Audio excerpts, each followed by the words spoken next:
They called her Lady Seraphine Vale, but titles mean nothing when you're barefoot in the snow, waiting to die. The hunt court doesn't care about bloodlines or breeding when the wolves come. It cares about one thing. Can you survive until sunset when everyone you trusted has already decided your prey? This is the story of a woman who learned that mercy from the broken is just survival, but mercy from the powerful rewrites empires. Stay until the end to see how a king learns to bleed. Drop a like and comment your city below, so I know my people are watching. The stone floor of the hunt court was older than memory and colder than death. Seraphine felt it through the thin ceremonial fabric they had dressed her in, white silk that clung to her ribs like a burial shroud. Her feet were bare and bleeding from the walk up the mountain path. No one had bothered with shoes. Dead girls don't need them. The nobles watched from the black marble galleries above, their faces sharp with anticipation. This was entertainment for them. A morning spectacle before breakfast, the disgraced daughter of House Vale being fed to the northern wolves like table scraps thrown to hounds. Seraphine kept her chin up and her hands still at her sides. 8 years locked beneath her father's estate had taught her this much: never let them see the fear. The moment they smell blood in the water, they circle faster. Predators don't respect weakness. They consume it. She had learned that lesson young. 6 years old, watching her father's hand shake as he reached for his morning tea, the cup rattling against the saucer, his face going gray, the way he looked at her with confusion, like he couldn't quite remember who she was anymore. Oleander. Sweet and deadly. Mixed into Earl Grey by hands that wore silk gloves and diamond rings. Lady Evelisis stood at the edge of the gallery now in purple velvet and those same diamonds, her stepmother's face a mask of pious concern. False grief. Theatrical mercy. The woman was a masterpiece of performance. She had poisoned Seraphine's father with patience and precision, then blamed it on his daughter's unstable mind. She had locked Seraphine in the war kennels like a rabid animal, and told the court it was for everyone's safety. "The girl sees things that aren't there," Evelise had whispered to the physicians. "She speaks to shadows. She threatened her own father with violence. We have no choice but to contain her before she hurts someone." Lies built on a foundation of murder. And now she had orchestrated this final act. The hunt.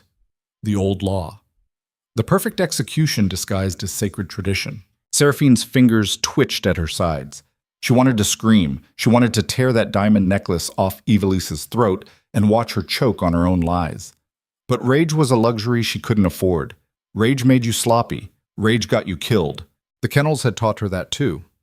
You don't survive among frightened animals by losing control. You survive by learning their language, by understanding that fear makes creatures bite, that hunger makes them desperate, that isolation makes them vicious or broken.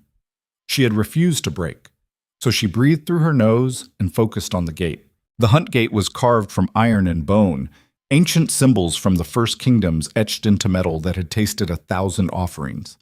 Beyond it lay the sacred forest, 500 acres of old-growth wilderness where the laws of men meant nothing, and survival was the only currency that mattered. The High Warden stepped forward, a skeletal man in ceremonial armor that rattled when he moved. His voice echoed across the courtyard like a funeral bell. "The offering has been chosen. Lady Seraphine Vale of House Vale, accused of instability and violence against her own blood, will enter the sacred forest at dawn. 4 warriors of Reverin will pursue. If she survives until sundown, the forest grants freedom no crown can revoke. No ruler may own her. No marriage may bind her without consent. No bloodline may cage her again. This is the law written in bone and blood. This is the law that predates all kingdoms. Let no man challenge what the forest decides." The words were supposed to sound noble, sacred, but Seraphine heard them for what they were: a death sentence wrapped in poetry. She scanned the crowd for a single friendly face and found none. The servants who had known her as a child looked away, shame or fear making cowards of them all. The guards who had escorted her to the kennels stared through her like she was already gone, already forgotten. The nobles whispered and pointed, placing bets on how long she would last. 30 minutes, one man laughed, his jowls shaking with the effort. "She's been locked in a basement for 8 years. She'll be dead before noon, probably freeze to death before the wolves even find her." 20 minutes, another countered, a woman in emerald silk with cruel eyes. "The moment she hears the wolves, she'll freeze." Fear does that to the weak. I've seen it before. They just stop moving and wait to die. 10 minutes if she's smart, a third voice added. Better to throw yourself off a cliff than let the wolves take you apart piece by piece. Laughter rippled through the gallery. Seraphine committed their faces to memory. Every single one. If she survived this, she would remember. She would remember who had bet on her death like it was a horse race, who had laughed, who had turned away.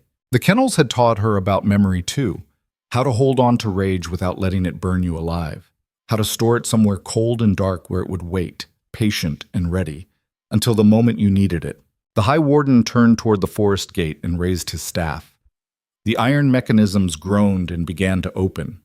Mist rolled in from the trees beyond, thick and gray like breath in winter air. The temperature dropped. Seraphine felt goosebumps rise on her arms, her skin prickling with awareness. And then she saw him.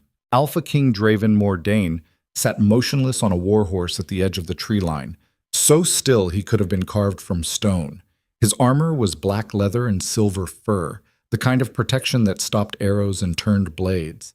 His face was hidden beneath a wolf skull helm, but his eyes were visible through the sockets, and they were locked on her. Seraphine's breath caught in her throat. She had never seen the Alpha King in person. No one from the Southern Kingdoms had. Draven Mordane was a ghost story told to misbehaving children, the northern warlord who had unified the wolf clans through blood and brutality, the man who had executed his own uncle for treason and burned 3 rebel cities to ash in a single week. They said he didn't sleep. They said he could smell lies on your breath from across a room. They said his wolf could tear through armor like parchment and rip out a man's throat before the scream left his lips. They said he had never lost a fight, never shown mercy, never hesitated when violence was required. But none of the stories mentioned this. The way he watched, patient, unmoving, like a predator so confident in the kill that he didn't need to rush. Like he had all the time in the world and knew exactly how it would end. Seraphine forced herself to look away.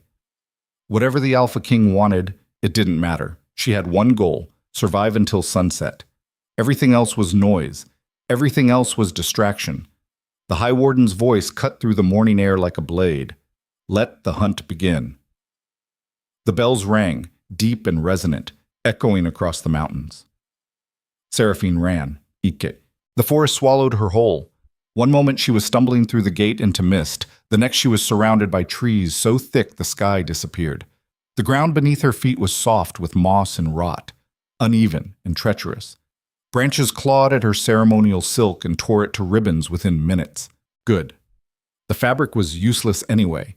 It was designed to slow her down, to catch on thorns and roots, to leave a trail even a blind wolf could follow. White silk in a green forest, a flag announcing her location to anyone with eyes. She ripped off what remained of the sleeves and kept moving, her breath coming in short gasps that misted in the cold air.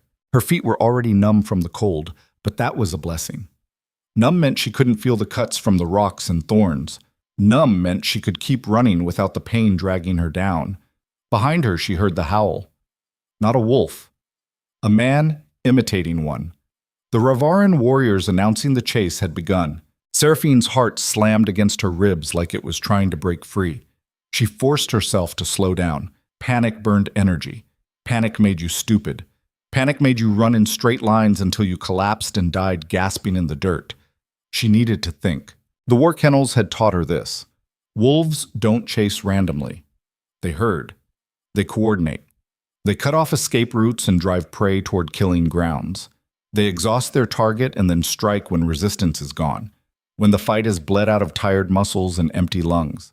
So she stopped running in a straight line. She turned hard to the left and scrambled up a rocky slope, using tree roots as handholds. Her palms scraped raw against the bark, skin tearing, but she didn't stop. Pain was just information. It told you that you were still alive enough to feel it. At the top of the slope, she found a stream, shallow and freezing, cutting through the forest like a silver scar. The water moved fast over smooth stones, clear enough to see the bottom. Water hides scent. Every kennel keeper knew that. Every prisoner who had ever escaped knew that. Water broke the trail, made the hunters work harder. She stepped into the current and gasped as the cold hit her legs. It felt like knives made of ice, stabbing through skin and muscle straight into bone. But she waded upstream anyway, moving as quickly as she could without splashing. Every step was agony, every breath burned in her chest, but she was still alive. That was enough. The stream led her deeper into the forest, away from the gate, away from the paths that prey would instinctively follow. She stayed in the water for what felt like hours, her legs going from numb to painful to numb again. When she finally climbed out, her feet were blue and her teeth were chattering so hard she bit her tongue. She tasted blood, kept moving. The first warrior found her 2 hours later. Seraphine had climbed a tree near the stream, wedging herself into the fork of 2 thick branches 20 feet off the ground. Her arms were shaking from the effort of holding still. Her legs were cramping, but she didn't move, didn't shift, barely breathed. The warrior emerged from the trees below like smoke given form. He was massive, easily 6.5 feet tall, wrapped in dark furs and leather that made him blend into the shadows. His face was painted with ash and blood in patterns that marked him as Ravaran elite. A wolf pelt hung from his shoulders, the head still intact, jaws frozen in a snarl. He stopped at the stream's edge and crouched low, studying the ground with the focus of a man who had tracked prey across continents. Seraphine held her breath. Her heart was pounding so loud she was certain he could hear it. The branch beneath her creaked slightly, and she froze, every muscle locked. The warrior tilted his head, sniffing the air like an animal. Then he smiled, teeth white against the ash-darkened skin. "Clever girl," he called out in a voice like gravel scraped over iron. "You know how to hide your trail." The stream was smart. Most runners panic and leave tracks a child could follow. But you can't hide your fear. I can smell it from here. Fear has a scent all its own, sweat and adrenaline and desperation. Seraphine's fingers dug into the bark hard enough to draw blood. Don't respond. Don't move. Let him think he's wrong. Let him believe his own arrogance. The warrior stood and walked along the stream bank, scanning the trees with eyes that missed nothing. He passed directly beneath her and paused, his head tilting back. Seraphine's pulse hammered in her ears so loud she thought her skull might crack from the pressure.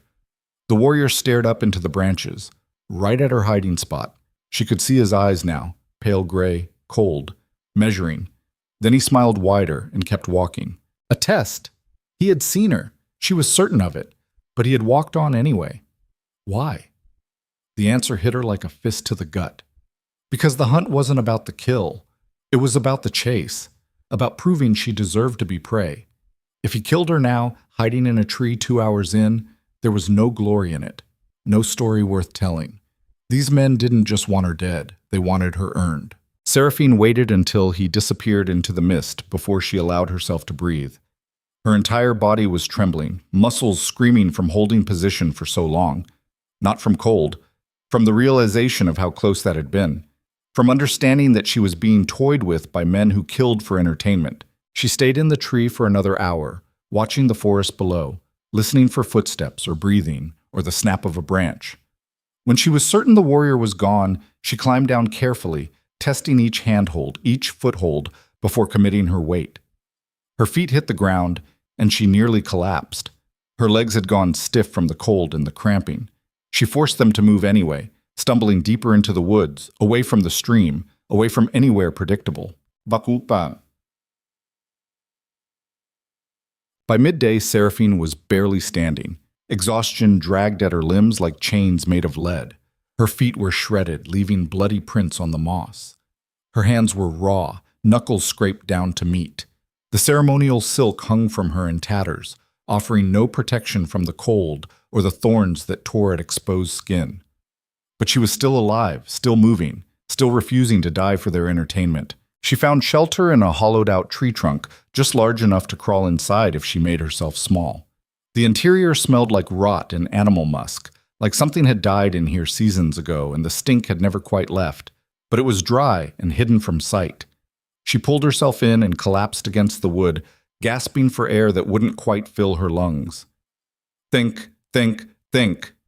4 warriors, 500 acres, 12 hours from dawn to dusk. The math was simple. They couldn't cover the entire forest.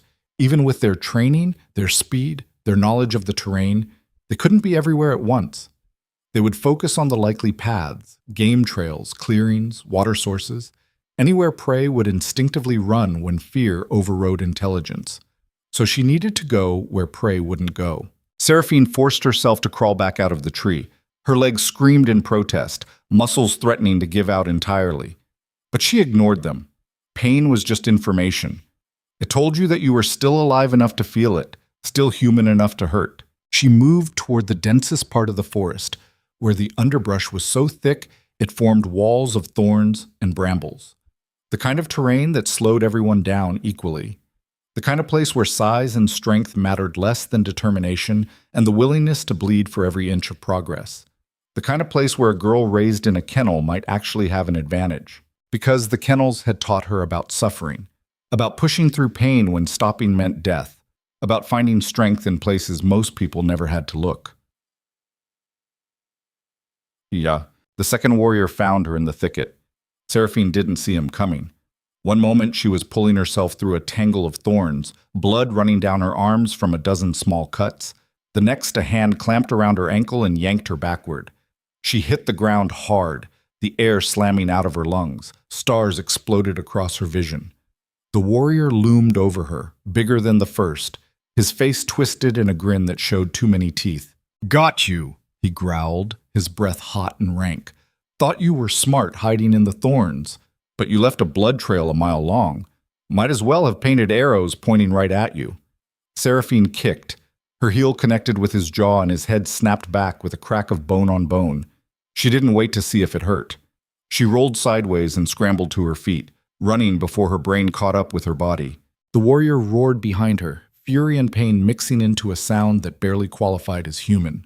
She heard him crashing through the brush, fast and furious, tearing through obstacles that slowed her down. She ran harder.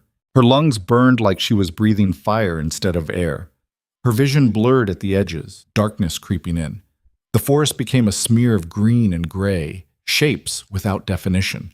She didn't know where she was going. She just knew she had to move, had to keep the distance between them or die screaming. A root caught her foot and she went down, slamming face first into the dirt.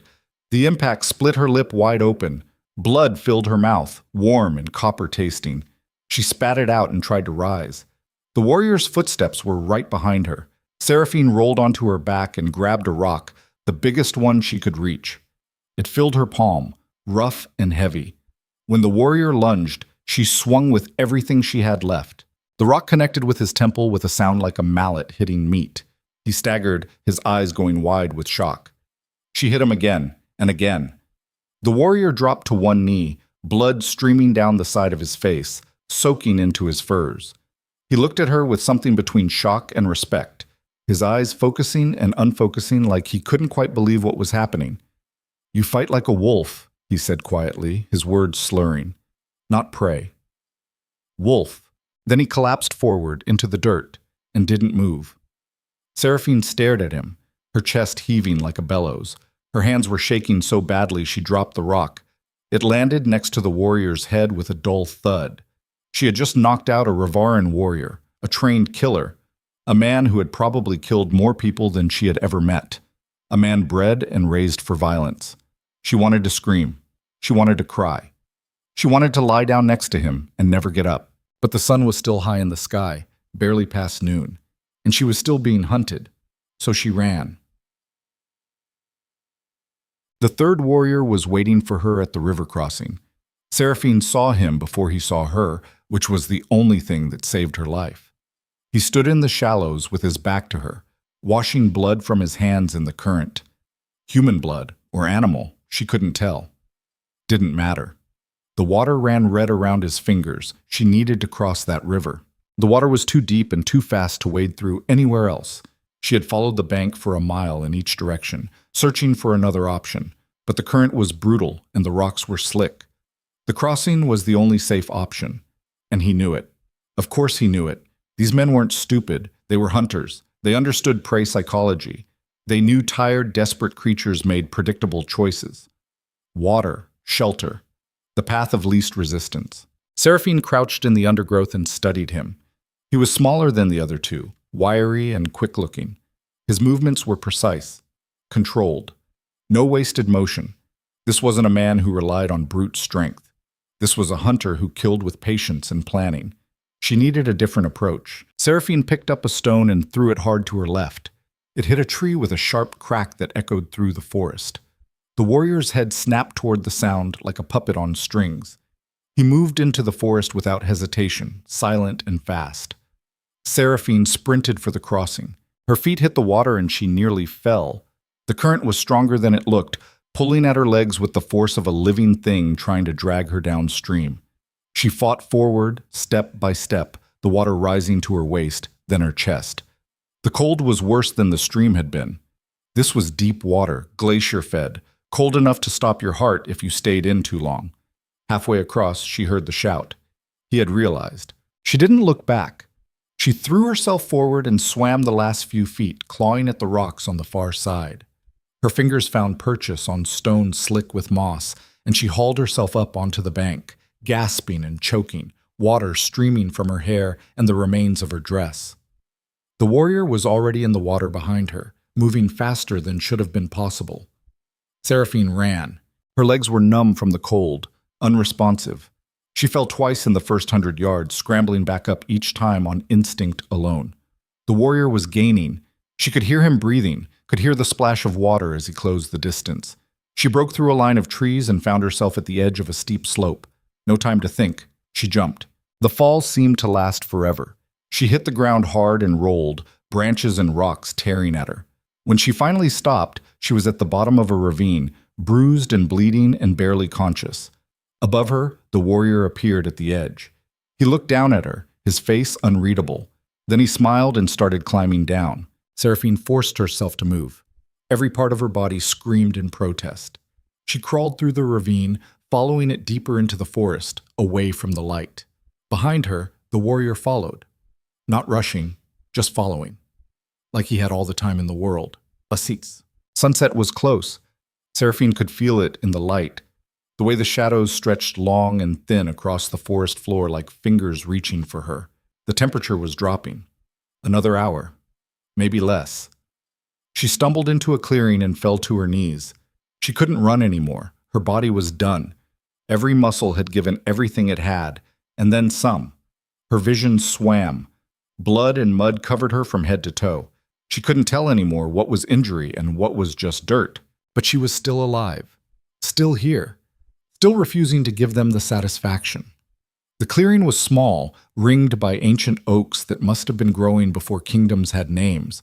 In the center stood a single lightning-scarred tree, its trunk split down the middle by some long-ago storm. The wood was black and twisted, bark peeling away to reveal pale flesh beneath.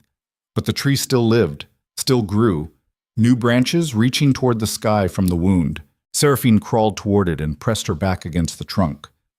If this was where she died, at least it would be standing. At least it would be on her terms. Footsteps. The fourth warrior emerged from the trees. He was different from the others. Older. Scarred. His face was a roadmap of violence, old wounds layered over older ones.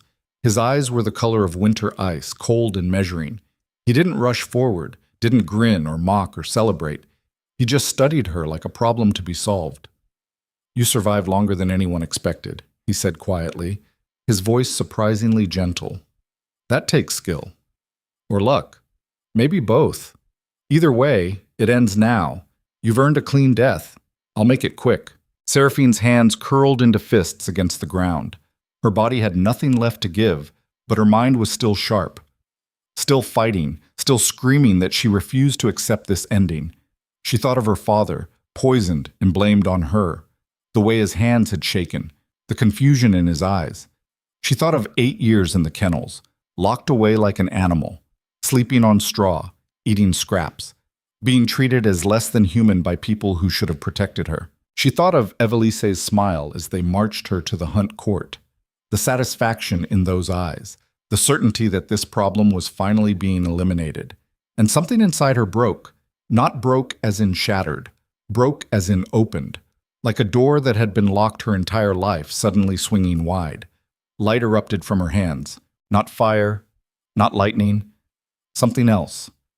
Something older and stranger and absolutely terrifying. It poured out of her like water breaking through a dam, golden and furious and absolute. The warrior was thrown backward. He hit a tree hard enough to crack the trunk and slid to the ground, unconscious before he landed. Seraphine stared at her hands. They were glowing. The light pulsed in rhythm with her heartbeat, bright enough to cast shadows in the twilight, bright enough to hurt when she looked directly at it. What the hell was this? She had no frame of reference, no explanation. Nothing in her life had prepared her for light exploding from her skin like she was the sun made flesh. But she had no time to process. The sun was touching the horizon now, a sliver of orange fire sinking behind the mountains. She had minutes, maybe seconds. She ran. The bells of the hunt court rang across the mountains as the sun disappeared behind the peaks, the last rays of light painting the sky blood red. Seraphine emerged from the forest at the gate, covered in blood and mud and something that glowed faintly gold beneath the dirt. Her feet left crimson prints on the ancient stone. Her breathing was ragged, each breath a knife in her ribs. But she was standing, alive, victorious. The nobles stared in silence. No one spoke. No one moved. The entire courtyard had frozen, caught in the moment between expectation and reality. They had expected a corpse, expected the warriors to drag her broken body back as proof of their skill, expected confirmation that the natural order remained intact, that the weak died and the strong prevailed. Instead, she stood before them like something torn from a nightmare, covered in the evidence of violence, eyes burning with fury that 8 years of imprisonment hadn't managed to extinguish. Lady Evelise's face went white as fresh snow. Her hands gripped the marble railing hard enough that her knuckles cracked. She looked like she was watching her own execution. The High Warden stepped forward, his hand shaking so badly his staff rattled against the stone. "The offering has survived," he announced, his voice cracking on the words. "By the law of the sacred forest, she is free. No crown may claim her. No bond may hold her without consent. No bloodline may cage her again. This is the law. This is—" A single figure moved through the crowd. Alpha King Draven Mordane dismounted from his war horse and walked toward the gate. The nobles parted before him like water before the prow of a ship. No one dared stand in his path. No one dared even look at him directly. He moved with the kind of certainty that made arguments pointless and resistance fatal. He stopped in front of Seraphine. Up close, he was even more terrifying than the stories suggested. Easily 6.5 feet tall, shoulders broad enough to block out the dying light. The wolf skull helm was gone now, revealing a face carved from granite and violence. Scars crossed his jaw. His eyes were the color of storm clouds, gray and dangerous. Seraphine looked up at him, every muscle tensed for another fight. Her hands were still faintly glowing. She had just survived 4 trained killers. She would fight a king if she had to. But he didn't grab her, didn't command, didn't demand or threaten, or use the voice of authority that men like him wore like armor. He removed his cloak instead. Heavy black fur lined with silver, the kind of garment that cost more than most people earned in a lifetime. He held it out, not toward her, but between them. An offering, not a claim. "May I?" he asked quietly. 2 words, a question. Seraphine stared at him, at the cloak, at the impossibility of what was happening. Kings don't ask permission. They take. They command. They own. Predators don't hesitate. They don't offer. They don't wait for consent. But this one did.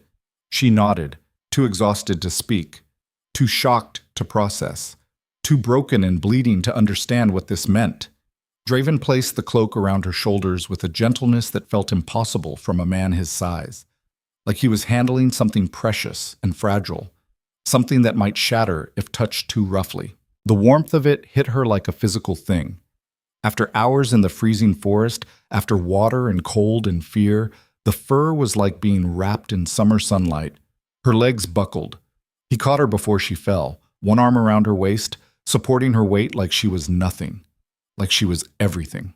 "You survived," he said quietly, his voice pitched for her alone. "No one else survives. Not in my lifetime. Not in my father's. You are the first in 3 generations to walk out of that forest alive." Seraphine looked up at him through vision that was starting to blur at the edges. Exhaustion, blood loss, shock, all of it catching up at once. "Why?" she whispered. "Why what? Why are you here?" Draven's expression shifted. Something flickered behind those storm-gray eyes. Recognition, pain, Ancient memory. Because 8 years ago, a girl with your face and your scent saved my life, he said, and I've been searching for her ever since. The world tilted. Seraphine's vision went dark at the edges. She felt herself falling, felt the ground rushing up to meet her, but Draven caught her, lifted her into his arms like she weighed nothing, turned toward his horse. And as the Alpha King carried Seraphine Vale away from the Hunt Court, Lady Evelise finally understood the magnitude of what she had done. She hadn't sacrificed a powerless girl. She had unleashed something that glowed with ancient power, something that had survived impossible odds, something that had caught the attention of the most dangerous man in the northern kingdoms. She had unleashed something that could burn her entire world to ash. And now it was walking away wrapped in the Alpha King's cloak, protected by the one man no army could stand against. The journey north happened in silence, broken only by hoofbeats and the creak of leather. Seraphine drifted in and out of consciousness, her body finally surrendering to exhaustion now that survival was no longer required. She was vaguely aware of being held against armor that should have been cold but radiated heat like a forge, of a heartbeat that wasn't hers, steady and slow, the rhythm of something that didn't know fear. When she woke fully, they had stopped. Not at an inn, not at a way station. They were camped in a clearing surrounded by pine trees so tall they blocked out the stars. A fire crackled in the center, throwing shadows that danced like living things. The 4 Ravaran warriors sat around the flames, their faces grim and silent. Seraphine was lying on furs near the fire, wrapped in Draven's cloak and several blankets she didn't remember being given. Her feet had been bandaged, her hands too. Someone had cleaned the blood and mud from her face. She sat up slowly, every muscle screaming. The warriors noticed immediately. All 4 heads turned toward her in unison, their eyes reflecting firelight like wolves caught in lamplight. The big one she had hit with the rock had a bandage wrapped around his temple. He stared at her with an expression somewhere between respect and wariness. The wiry one from the river looked away first, his jaw tight. The 4th one, the oldest with the scarred face, nodded once. A gesture of acknowledgement, warrior to warrior. Seraphine's throat was dry. She tried to speak and couldn't. One of the warriors wordlessly handed her a water skin. She drank, the liquid cold and clean, tasting of mountain springs. "Where is the king?" she managed finally. "Perimeter," the scarred warrior said. His voice was rough, like he didn't use it often. "He doesn't sleep when we travel. Hasn't for years." "Why?" The warrior's expression didn't change. "Because kings who sleep get knives in their backs." Seraphine absorbed that. It made sense. Brutal, practical sense. Power made you a target. The crown made you hunted. "You fought well," the big warrior said suddenly. His accent was thick, northern, and harsh. "Most offerings cry. Beg. You made us work for it." "I wasn't going to die for your entertainment," Seraphine said flatly. The warriors exchanged glances. Something passed between them, some understanding she wasn't part of. "You're the first to survive," the wiry one said. "First in 3 generations. Do you understand what that means?" "It means I get to live. It means the forest chose you." The old warrior leaned forward, his scarred face serious in the firelight. "The hunt isn't just tradition, it's selection. The forest decides who is strong enough to be free, who has earned the right to choose their own path. I didn't ask to be hunted. No one does. But you survived. That makes you something different now, something the kingdoms will have to acknowledge."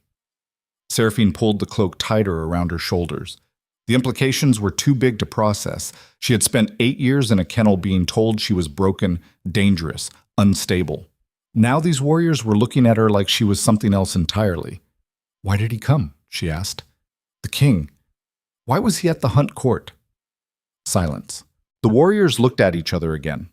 Finally, the scarred one spoke. "You'll have to ask him that yourself. It's not our story to tell." Footsteps approached from the darkness. Draven emerged from the trees, moving silently despite his size. He had removed the wolf skull helm but still wore the armor, silver fur gleaming in the firelight. His eyes found Seraphine immediately. "You're awake." She nodded. Draven gestured to the warriors. "Give us the clearing." They rose without argument and disappeared into the darkness beyond the fire. Trained, obedient, men who understood that when the Alpha King wanted privacy, you didn't question it. Draven sat down across the fire from her, close enough to talk but far enough to not crowd. Every movement was controlled, deliberate.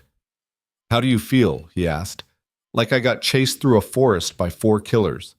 His mouth twitched, almost a smile. "That's accurate. You said I saved your life 8 years ago." "I did. I don't remember." Draven was quiet for a long moment, staring into the flames. When he spoke, his voice was different, softer, like he was reaching into a memory that still had teeth. 8 years ago, I was being hunted. Political assassination. My uncle wanted the throne and hired half the southern kingdoms to make it happen. I was wounded, poisoned, barely conscious. I collapsed in a stable outside your father's estate. Seraphine's breath caught. She remembered, suddenly and vividly, a night when she was 14, sneaking out to the kennels because she couldn't sleep, finding a man half dead in the straw, bleeding from a dozen wounds, burning with fever. She had hidden him, brought him water, bandaged his wounds with torn cloth, stayed with him through the night while assassins searched the grounds. In the morning, he was gone. "You were the wolf," she whispered. Draven looked up, his storm gray eyes meeting hers. "I was the wolf. I thought I dreamed it. You saved my life. And I've spent 8 years trying to find you. I didn't know your name, didn't know what you looked like in daylight.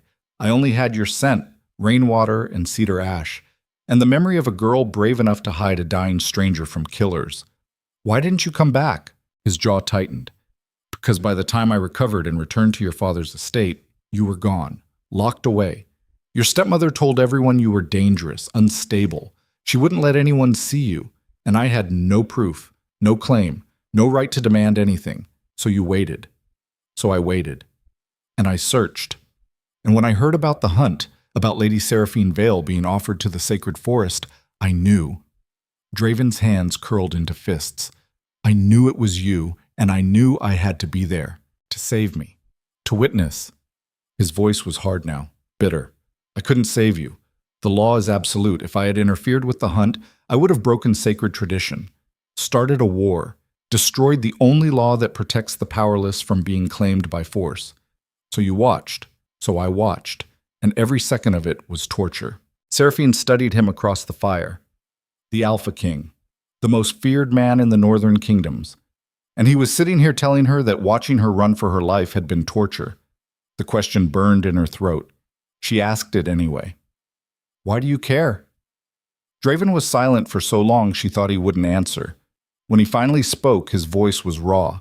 "Because you're the only person who ever saw me as human, instead of a weapon.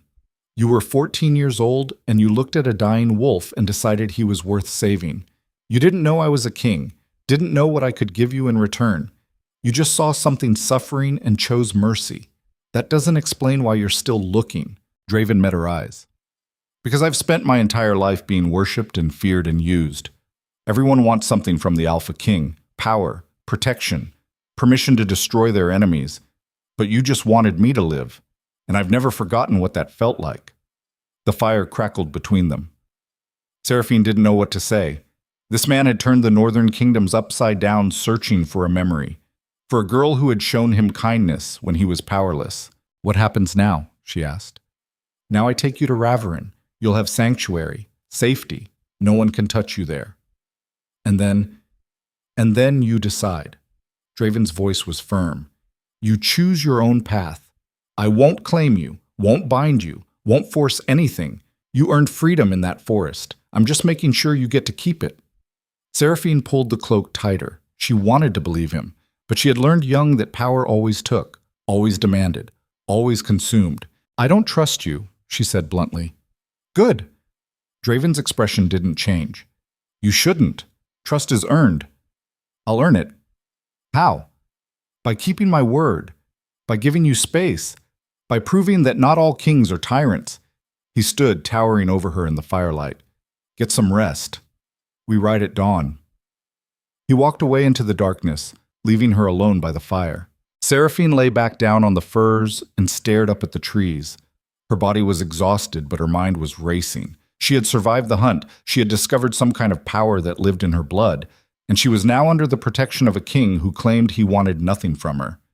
None of it made sense, but she was alive. And that was enough for now. They reached Ravarin 5 days later. The journey had been brutal, long hours on horseback through mountain passes and frozen valleys. Seraphine's body screamed the entire way, every old injury flaring back to life. But she gritted her teeth and endured. She had survived worse. Draven kept his distance. He rode ahead with the warriors, giving her space, only checking on her at night to make sure she had food and warmth. He never pushed, never demanded conversation. It should have been her relief. Instead, it made her more suspicious. Men who wanted nothing were lying. Everyone wanted something. Ravarin rose from the valley like a fortress carved from black stone in winter itself. Massive walls surrounded the city, topped with iron spikes and guard towers that burned with eternal flames. Beyond the walls, buildings climbed the mountainside in tiers, built from the same dark stone, connected by bridges and staircases that looked like they'd been there since the world was young. The gates opened as they approached. Guards in wolf pelt armor saluted as Draven rode through. People in the streets stopped and stared, their faces a mix of curiosity and wariness. Seraphine felt their eyes on her, judging, measuring, wondering who she was and why the Alpha King had brought her here. Draven led them through the city to the castle at its heart. It was massive, built into the mountain itself, with towers that disappeared into low clouds. The gates were iron and bone, similar to the Hunt Gate, but older, ancient. Inside, servants moved like shadows, silent, efficient. They took the horses without being asked, brought water and food without being summoned. Draven dismounted and offered Seraphine his hand. She ignored it and climbed down herself, her legs nearly buckling when she hit the ground. His expression didn't change. He just gestured toward the castle entrance. This way. They walked through corridors lit by torches and past rooms filled with weapons and armor. Everything was functional, brutal. There was no decoration for decoration's sake. Every tapestry depicted battles. Every sculpture was a weapon. This was a place built for war. Draven stopped at a heavy wooden door and pushed it open. Your rooms! Seraphine stepped inside and froze. The space was enormous. A sitting room with a fireplace already burning, a bedroom beyond with a bed big enough for 5 people. Windows overlooking the city, furs and blankets piled everywhere. A bathing room visible through another door, steam already rising from heated water. This is too much, she said. It's what you're owed. Draven's voice was flat. You survived the hunt. You're under my protection. This is the minimum. I don't want your charity. It's not charity, it's acknowledgement. You earned this. Seraphine turned to face him. Why are you doing this? Really, what do you want from me? Draven's jaw tightened. He stepped into the room and closed the door behind him. When he spoke, his voice was low and dangerous. You want the truth.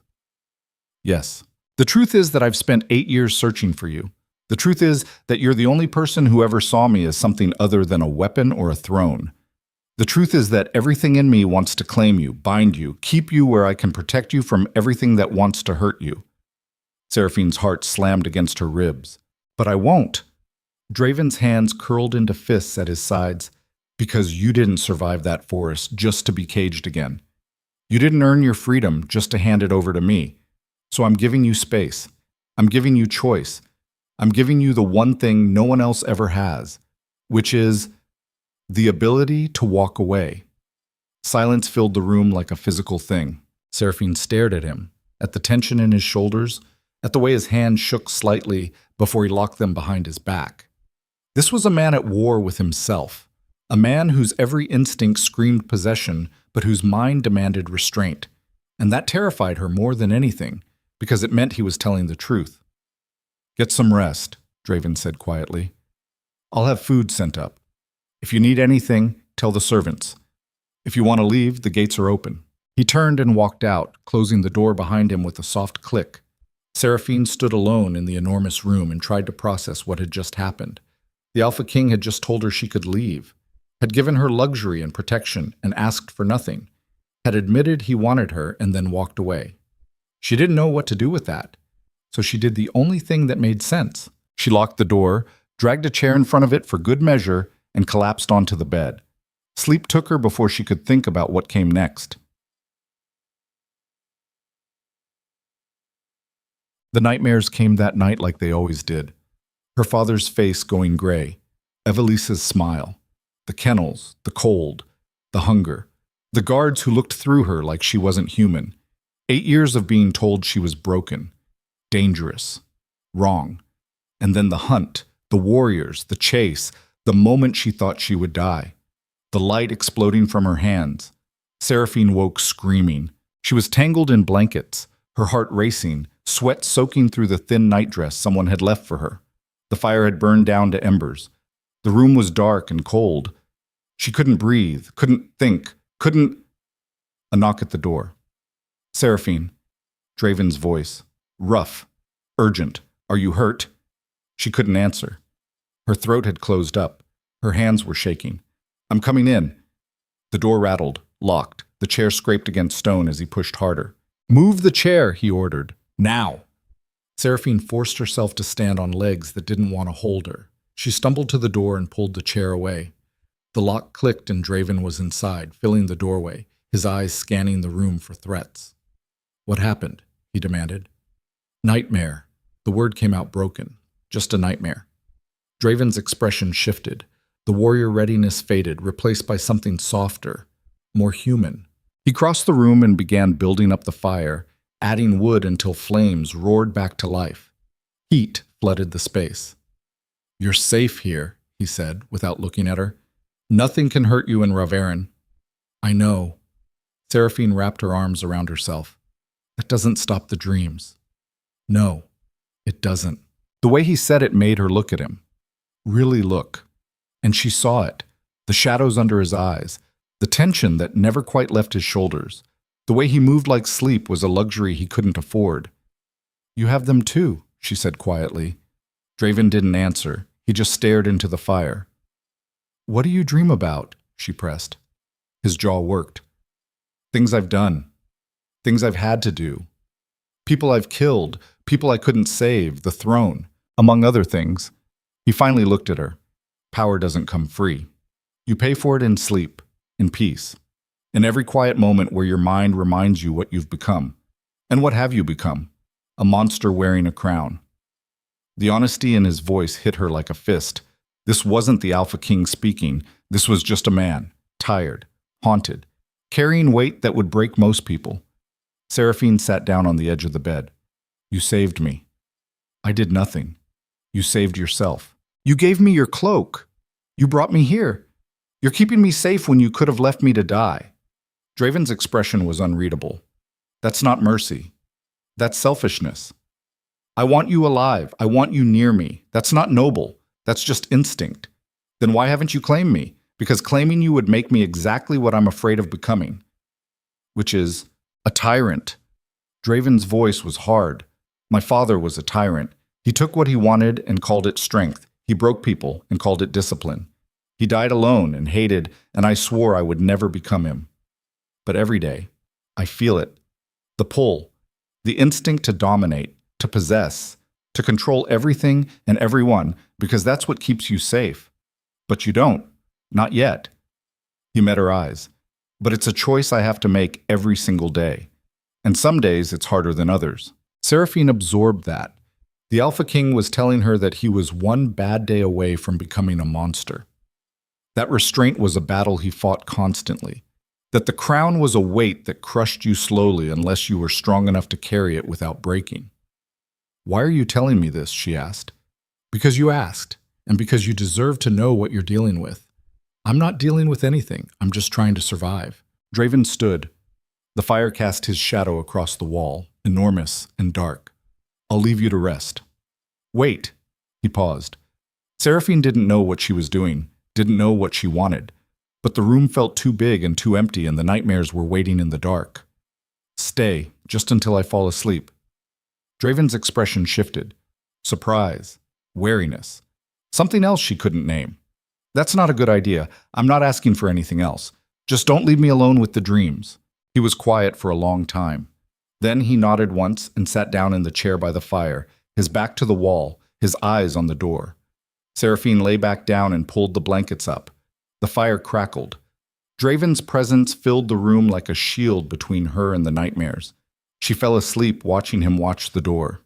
And for the first time in 8 years, the dreams didn't come. Boston. Morning came with weak sunlight filtering through the windows. Seraphine woke slowly, her body still aching, but rested in a way she hadn't felt in years. Draven was gone.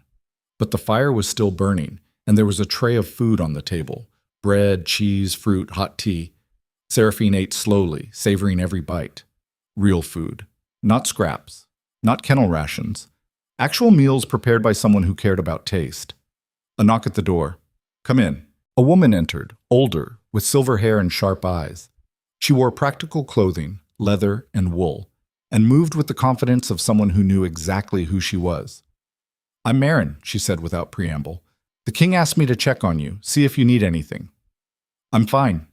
Marin's eyes swept over her, taking in every detail. "You're covered in bruises and half-healed cuts. You're not fine, but you're alive. That's more than most people manage." "Who are you?" "Really, I run the castle. Make sure things work. Keep the king from killing himself with neglect." Marin crossed her arms. "And now apparently I'm making sure you don't do the same. I don't need a keeper." "Good, because I'm not offering to be one. But you do need training. Training for what? For whatever that light was in the forest." Marin's expression was serious. "The warriors saw it, felt it. You threw a Ravarin elite warrior across a clearing without touching him. That's not normal. That's power. And power without training is dangerous." "I don't know what it was." "Then we find out. Together." Marin gestured to the door. "Get dressed. I'll show you the courtyard. If you're going to stay here, you need to learn how to defend yourself properly." "I know how to defend myself." "You know how to survive. That's different." Marin's voice was firm. "Surviving is staying alive by any means necessary. Defending is choosing how you fight. There's power in that choice." Seraphine studied the older woman. There was no pity in her eyes, no condescension, just pragmatic assessment. "Fine. Give me 10 minutes." Marin nodded and left. Seraphine dressed in the clothes that had been left for her. Leather pants, a wool tunic, boots that actually fit. Everything was practical, functional, designed for movement. She looked at herself in the polished metal mirror and barely recognized the reflection. She looked like a warrior, not a lady, not prey, like someone who had earned the right to be here. She followed Marin down through the castle to a courtyard surrounded by high walls. Warriors were training, their movements precise and brutal. Swords clashed, bodies hit the dirt, no one held back. Marin led her to a clear space away from the main action. "Show me what you can do." "What?" "The light. The power. Show me." Seraphine hesitated. "I don't know how I did it. It just happened. Then make it happen again. I can't just—" "Yes, you can." Marin's voice was hard. "You did it when you thought you were going to die. You broke through whatever was holding it back. Now you need to learn to call it without the desperation." Seraphine held out her hands and focused. Nothing happened. She tried again. Still nothing. Frustration burned in her chest. It had exploded out of her in the forest. Why couldn't she do it now? "You're thinking too much," Marin said. "Power like that doesn't come from your head. It comes from somewhere deeper, from the part of you that refuses to die, the part that fought through 8 years in a kennel and came out still human." Seraphine closed her eyes and reached for that place. The rage, the fear, the absolute refusal to be broken.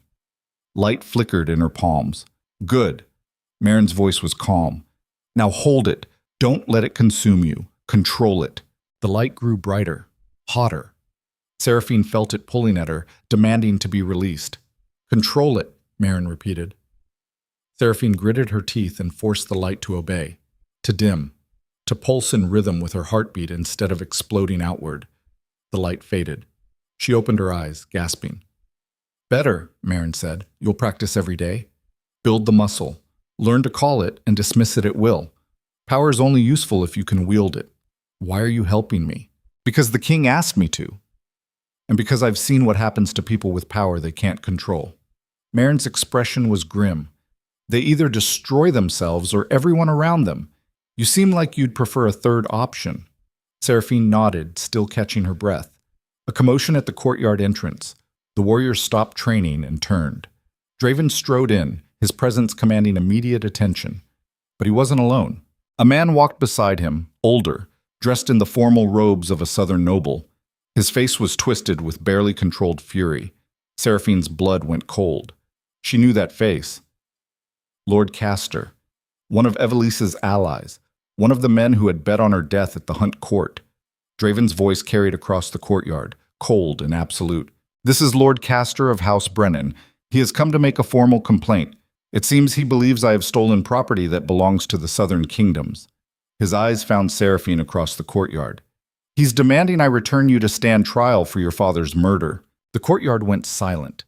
Every warrior froze mid-movement, weapons still raised, eyes locked on the confrontation unfolding at the entrance. The air itself seemed to thicken, heavy with tension that made breathing difficult. Seraphine felt the ground tilt beneath her feet. Trial. Murder. The words echoed in her skull like hammer blows. She had survived the hunt, had earned her freedom under sacred law, and now this bastard was standing in Draven's courtyard demanding she be dragged back to face execution for a crime she didn't commit. Lord Castor's face was red with indignation, his jowls quivering as he spoke. The law is clear, Your Majesty. Lady Seraphine Vale poisoned her father, Lord Marcus Vale, and was declared unstable by the court physicians. The hunt was meant to be her execution, not her liberation. The southern kingdoms demand justice. Draven's expression didn't change. He stood perfectly still, his hands clasped behind his back, every inch the Alpha King. His voice when he spoke was cold enough to freeze blood. The hunt is sacred law. Older than your kingdoms, older than mine. She survived. That makes her free. Your demands are meaningless. With respect, Your Majesty, Lord Castor's tone dripped false politeness. The hunt law applies to offerings who are innocent. Lady Seraphine was condemned for murder. She has no right to freedom earned through sacred trial. She must return to face the consequences of her actions. Seraphine's hands curled into fists. Rage burned through her veins like poison. This was Evelise's doing. Of course it was. The woman had failed to kill her in the forest, so now she was sending her lapdogs to finish the job through legal manipulation. She stepped forward before Marin could stop her. I didn't kill my father, she said loudly, her voice carrying across the courtyard. Lady Evelise poisoned him and blamed me. She locked me in the kennels for 8 years to hide the truth. This isn't about justice. This is about covering up murder. Lord Castor's eyes narrowed. You have no proof. Only the ravings of a girl declared unstable by every physician who examined her. I have the truth. Truth without evidence is worthless. Lord Castor turned back to Draven. Your Majesty, I understand you have formed an attachment to this girl, but you cannot let personal feelings override law and order. If you refuse to return her, you're harboring a fugitive. That creates a diplomatic incident the southern kingdoms cannot ignore. Draven's jaw tightened. The muscle there jumped, the only sign of the fury building beneath the surface. Get out of my city, he said quietly. I beg your pardon? You heard me. Get out, before I have my warriors throw you out. Lord Castor drew himself up, trying to look imposing despite being half Draven's size. I am here as an official representative of... I don't care. Draven took a step forward. Lord Castor stumbled backward. You came into my kingdom and demanded I hand over someone under my protection, someone who earned freedom under sacred law that predates every throne in existence. You insult me. You insult the law. You insult her. So I'm giving you one chance to leave with your dignity intact. And if I refuse, then you leave without it. The warriors in the courtyard shifted, hands moving to weapons. The message was clear. Lord Castor could walk out or be carried out. Those were his only options. The Southern Lord's face went purple with rage. This isn't over, Your Majesty. The kingdoms will not stand for this affront. You're choosing one girl over political stability, over alliance, over peace. I'm choosing law over corruption. Draven's voice was absolute. Now get the hell out of my sight. Lord Castor turned on his heel and stormed toward the exit, his robes billowing behind him. At the archway he paused and looked back at Seraphine. Enjoy your freedom while it lasts, girl. Lady Evelise sends her regards. Then he was gone. The courtyard remained frozen for another 3 heartbeats. Then Draven turned and walked toward Seraphine, his expression unreadable. We need to talk. Now. He didn't wait for a response. Just strode past her toward the castle entrance. Seraphine followed, her mind racing. Marin fell into step beside her. That was a declaration of war, Marin said quietly. You understand that, right? The southern kingdoms just drew a line, and the king just stepped over it. I didn't ask him to. Doesn't matter. He chose you anyway. They climbed stairs and walked through corridors until Draven stopped at a heavy door and pushed it open. His war room. Maps covered the walls. Weapons lined the shelves. A massive table dominated the center, covered in documents and correspondence. Draven closed the door and turned to face her. Tell me everything. From the beginning. Your father, Evelise says, the kennels, all of it. Seraphine took a breath and began. She told him about her father's declining health, the tea that smelled wrong, the way Evelise had whispered accusations to the physicians while Marcus Vale was still warm in his grave, the trial that wasn't really a trial, the kennel door slamming shut, 8 years of isolation and psychological torture designed to break her completely. Draven listened without interrupting. His face betrayed nothing, but his hands gripped the edge of the table hard enough to make the wood creak. When she finished, he was quiet for a long time. Do you have proof? He asked finally. No. Everything was destroyed or hidden. The servants who might have testified disappeared. The physicians were paid off or threatened. Evelise was thorough. Then we need to find it. Draven straightened. Because right now, this is your word against a noblewoman with political connections and a court full of witnesses who will testify you're unstable. I know. That's not good enough. If I'm going to protect you, I need ammunition, evidence, something that proves Evelise is lying. Why? Seraphine's voice was harder than she intended. Why do you care this much? You barely know me. You're risking war with the southern kingdoms for someone you met 8 years ago for one night. Draven's eyes locked onto hers. Because you're the only person who ever saw me as human instead of a weapon. Because I owe you my life. Because everything in me says you're telling the truth. Because letting you be executed for a crime you didn't commit would make me exactly the kind of king I swore I'd never become. That's not a good enough reason to start a war. It's the only reason that matters. The certainty in his voice was terrifying. This wasn't political calculation. This wasn't strategic alliance. This was personal. And personal decisions from kings got people killed. You can't do this, Seraphine said. You can't throw away stability for me. It's not worth it. That's not your choice to make. It affects me. That makes it my choice.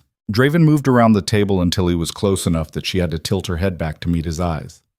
You want a choice? Fine. Here's your choice. You can leave right now. Walk out those gates. Go wherever you want. I'll give you gold, supplies, horses. You'll be free and clear, and the southern kingdoms will hunt me down within a week, probably. Or you stay here, under my protection, and we fight this together. We find proof. We destroy Evelise's lies. We make sure you never have to run again. That's not a real choice. It's the only one you've got. Seraphine wanted to scream, wanted to rage at the unfairness of it all. She had survived the hunt, had earned freedom, and now she was trapped between execution and dependence on a king whose protection came with the weight of an empire behind it. Fine, she said through gritted teeth. We find proof. But I'm not hiding behind you. I'm not some damsel who needs constant protection. For doing this, I'm part of it. I'm fighting too. Draven's expression shifted, almost a smile. Good. I wouldn't have it any other way. A knock at the door. One of the warriors entered, his face grim. Your Majesty, we have a problem. What kind of problem? The southern kingdoms are mobilizing. 3 lords have already pledged troops. They're calling it a coalition for justice. Draven's jaw tightened. How many? 5,000. Maybe more within the week. Seraphine's stomach dropped. 5,000 soldiers. Because of her. Because Draven had refused to hand her over. This is insane, she whispered. This is politics, Draven said flatly. They were looking for an excuse to challenge me. You just gave them one they can sell as righteous. So what do? We prepare. Draven turned to the warrior. Double the wall guards. Send scouts south. I want to know every movement they make. And send word to the northern clans. If the south wants war, we'll give them one they'll remember for generations. The warrior saluted and left. Seraphine stared at Draven. You're really going to fight. For me. I'm going to fight for what's right. You just happen to be at the center of it. That's semantics. That's the truth. She wanted to argue, wanted to tell him he was being stupid, that she wasn't worth the lives this would cost. But the look in his eyes stopped her. This wasn't about her anymore. This was about a king who had drawn a line and refused to back down. About sacred law versus political corruption. About whether power meant taking what you wanted or protecting what was right. She just wished she didn't feel like a piece on a board being moved by forces she couldn't control. Seraphine. 3 days later, everything fell apart. Seraphine was in the courtyard training with Marin, learning to control the light that lived in her blood. She could call it now without desperation, could make it pulse and dim and surge according to her will. It wasn't perfect. Sometimes it flickered out, sometimes it burned too bright. But it was progress. She was practicing sustained illumination when the shout went up from the wall. "Rider approaching! Southern colors!" Draven appeared in the courtyard within seconds, his armor already on, his sword at his hip. The warriors assembled around him like they'd been waiting for this moment. The gates opened and a single rider galloped through, his horse lathered with sweat and fear. He pulled up hard in front of Draven and threw himself from the saddle. "Your Majesty, message from the border. Speak. The Southern Coalition has crossed into Ravaran territory. They're marching north, 3 days away at most. How many?" 8,000. Lord Castor is leading them personally. Draven's expression went cold. 8,000. They'd found more allies, more lords willing to bet on war. "Prepare the defenses." Draven's voice cut through the courtyard like a blade. "Recall all patrols. Bring the civilians inside the walls. We hold here." The warriors scattered to obey. Draven turned to Seraphine. "You need to go." "What?" "Leave. Tonight. I'll send an escort. They'll get you to the northern coast. From there you can disappear. Start over." "No, this isn't a request, and I'm not leaving." Seraphine stepped forward. "You said we'd fight this together. You said you'd protect me.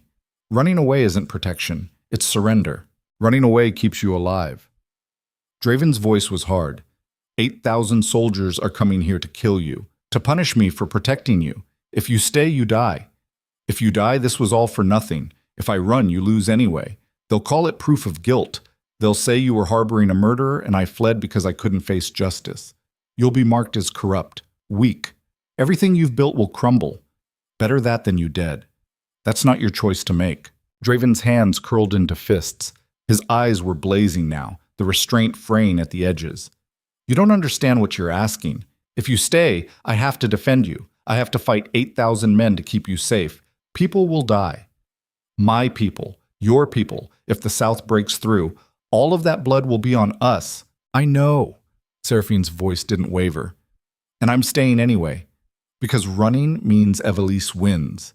It means she gets away with murder. It means 8 years in a kennel was for nothing. So I'm staying, and we're fighting, and we're going to prove I'm innocent or die trying." Draven stared at her. She could see the war happening behind his eyes. The Alpha King who wanted to command versus the man who had promised her choice. The protector versus the tyrant. Finally, he nodded once. "Fine, but you follow orders. You stay inside the walls. You don't do anything stupid. Define stupid." His mouth twitched despite everything. "Anything that gets you killed. That's a pretty broad definition. It's comprehensive."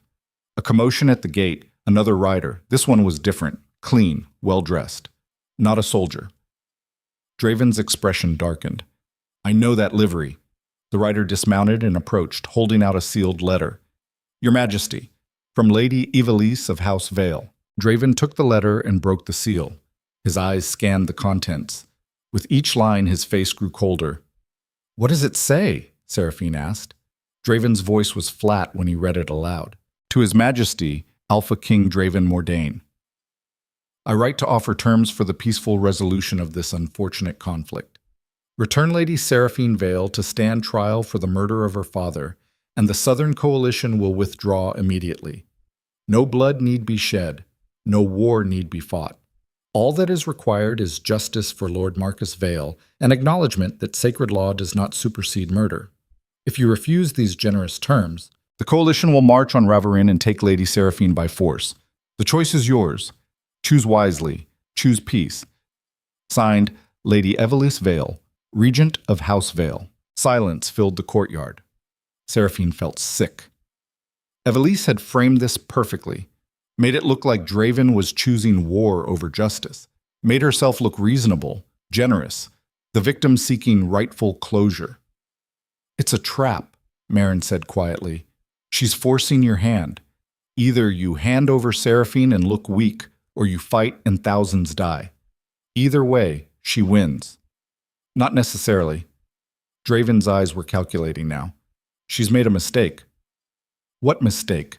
She's given us 3 days. 3 days before the coalition arrives. That's time. Time for what? To find proof. Draven turned to the rider. You came from House Vale directly? Yes, Your Majesty. Then you'll take a message back. Draven's voice was hard. Tell Lady Evelise that I accept her challenge, but not her terms.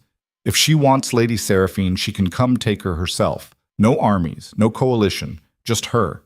In 3 days. In the sacred forest where the hunt took place. Single combat. Winner takes all. The rider's eyes widened.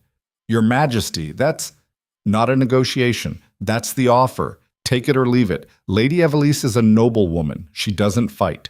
Then she sends a champion. I don't care. But if she wants to drag 8,000 men to war over this, she can at least have the courage to face the consequences herself.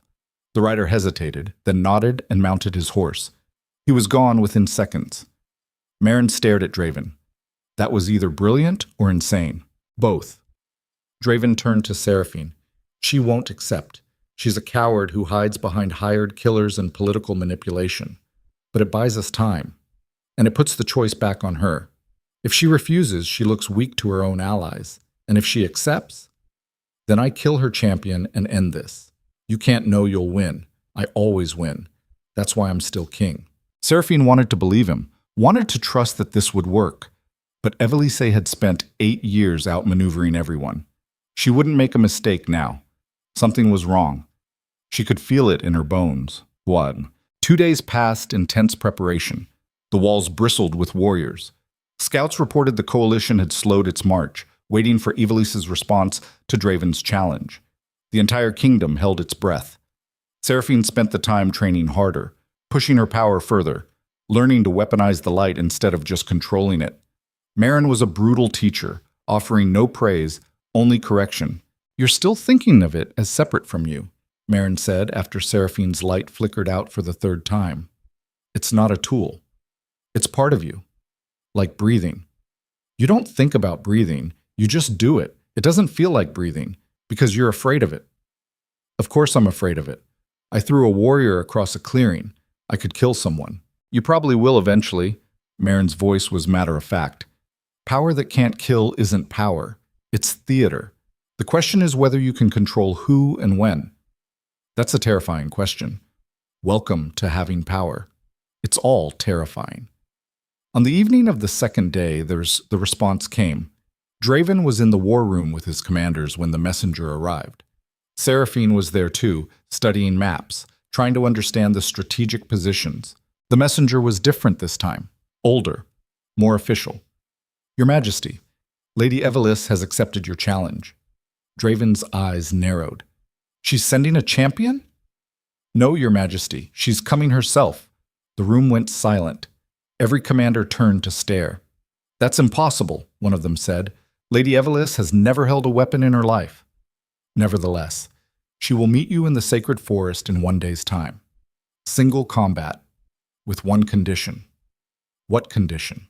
That Lady Seraphine be present to witness, and that if Lady Evelise wins, Lady Seraphine surrenders herself for trial immediately. Draven's jaw tightened. And if I win, then all charges are dropped. The coalition withdraws. Lady Seraphine is free. The messenger held out a formal contract, sealed with wax. Draven read it carefully. This is legitimate, witnessed by all the southern lords. Binding. Yes, Your Majesty. Draven looked at Seraphine. It's your choice. You don't have to agree to this. Seraphine's mind raced. Evelise was coming to fight. Personally. That made no sense, unless... She's cheating, Seraphine said suddenly. She has to be. She wouldn't agree to this unless she knew she'd win. Probably. Draven's voice was calm. But I'm betting she doesn't know everything I can do. And I'm betting her arrogance will be her downfall. That's a dangerous bet. It's the only one we've got. Seraphine stared at the contract, at the elegant script that promised freedom or death. No middle ground. I agree, she said. Draven signed the contract and handed it back to the messenger. Tell Lady Evelise I'll see her tomorrow. In the sacred forest. At dawn. The messenger bowed and left. The commanders began debating strategy immediately, but Seraphine wasn't listening. Something was wrong. Evelise wouldn't risk herself unless the outcome was guaranteed, which meant she had a plan, and Seraphine had no idea what it was. That night, Seraphine couldn't sleep. She paced her room, mind churning through possibilities. Every scenario ended badly. Evelise was too smart, too careful, too ruthless. A knock at the door. Draven entered without waiting for permission. He looked tired, the shadows under his eyes deeper than usual. Can't sleep either, he asked. No. He closed the door and leaned against it. Tomorrow is going to be brutal. I know. If something goes wrong, don't! Seraphine cut him off. Don't start planning for failure. You said you always win. So win. I'm trying to be realistic. Be confident instead. Draven almost smiled. You sound like Marin. She's growing on me. He crossed the room and stood by the window, looking out over the city. The lights below flickered like stars. For a long time, neither of them spoke. Why are you really doing this? Seraphine asked quietly. The real reason. Not duty, not law. Why? Draven was silent for so long she thought he wouldn't answer. Because I'm tired, he said finally. Tired of being the monster everyone expects. Tired of ruling through fear. Tired of being alone at the top of a mountain made of corpses. And then you appeared. Someone who looked at a dying wolf and chose mercy. Someone who survived impossible odds and came out still capable of kindness. You reminded me that strength doesn't have to mean cruelty, that power doesn't have to corrupt, that maybe I don't have to be the monster my father was. His voice was raw now, stripped of the Alpha King's certainty. So I'm fighting for you because you're fighting for me too, whether you realize it or not. You're fighting to prove that broken things can heal, that caged things can fly, that the world doesn't have to be ruled by people like Evelise who trade in pain and fear. Seraphine felt something crack open in her chest. This man, this king, this supposed monster, was telling her she'd saved him in ways that had nothing to do with that night 8 years ago. We're going to win tomorrow, she said. We have to. I know. And then what? Then we figure out what comes next. Together. He left before she could respond. Seraphine stood alone in the dark room and felt the weight of tomorrow pressing down like a physical thing. Everything would be decided in the sacred forest. Freedom or execution, truth or lies, life or death. She just hoped they were ready for whatever Evelise had planned, because the woman didn't make mistakes, and that terrified her more than any army ever could. Dawn came cold and gray.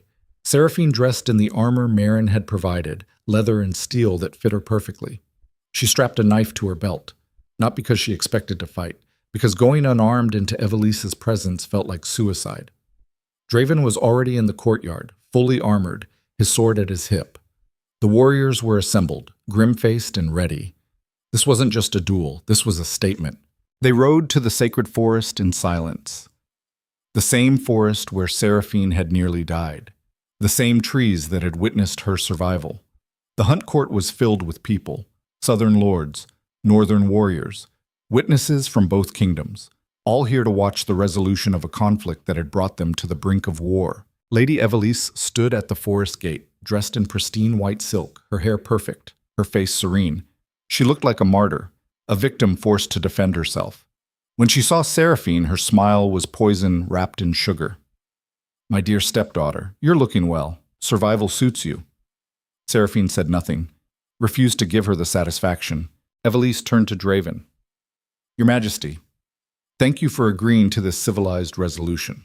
I do hope we can put this unpleasantness behind us. That depends on you. Draven's voice was cold. Are you ready? Of course. Evelise gestured gracefully. Shall we begin? They entered the forest, leaving the witnesses at the gate. Sacred law dictated that single combat happened without audience. Only the forest could judge. They walked for 10 minutes until they reached a clearing. The same clearing where Seraphine had fought the fourth warrior. The lightning-scarred tree still stood at its center.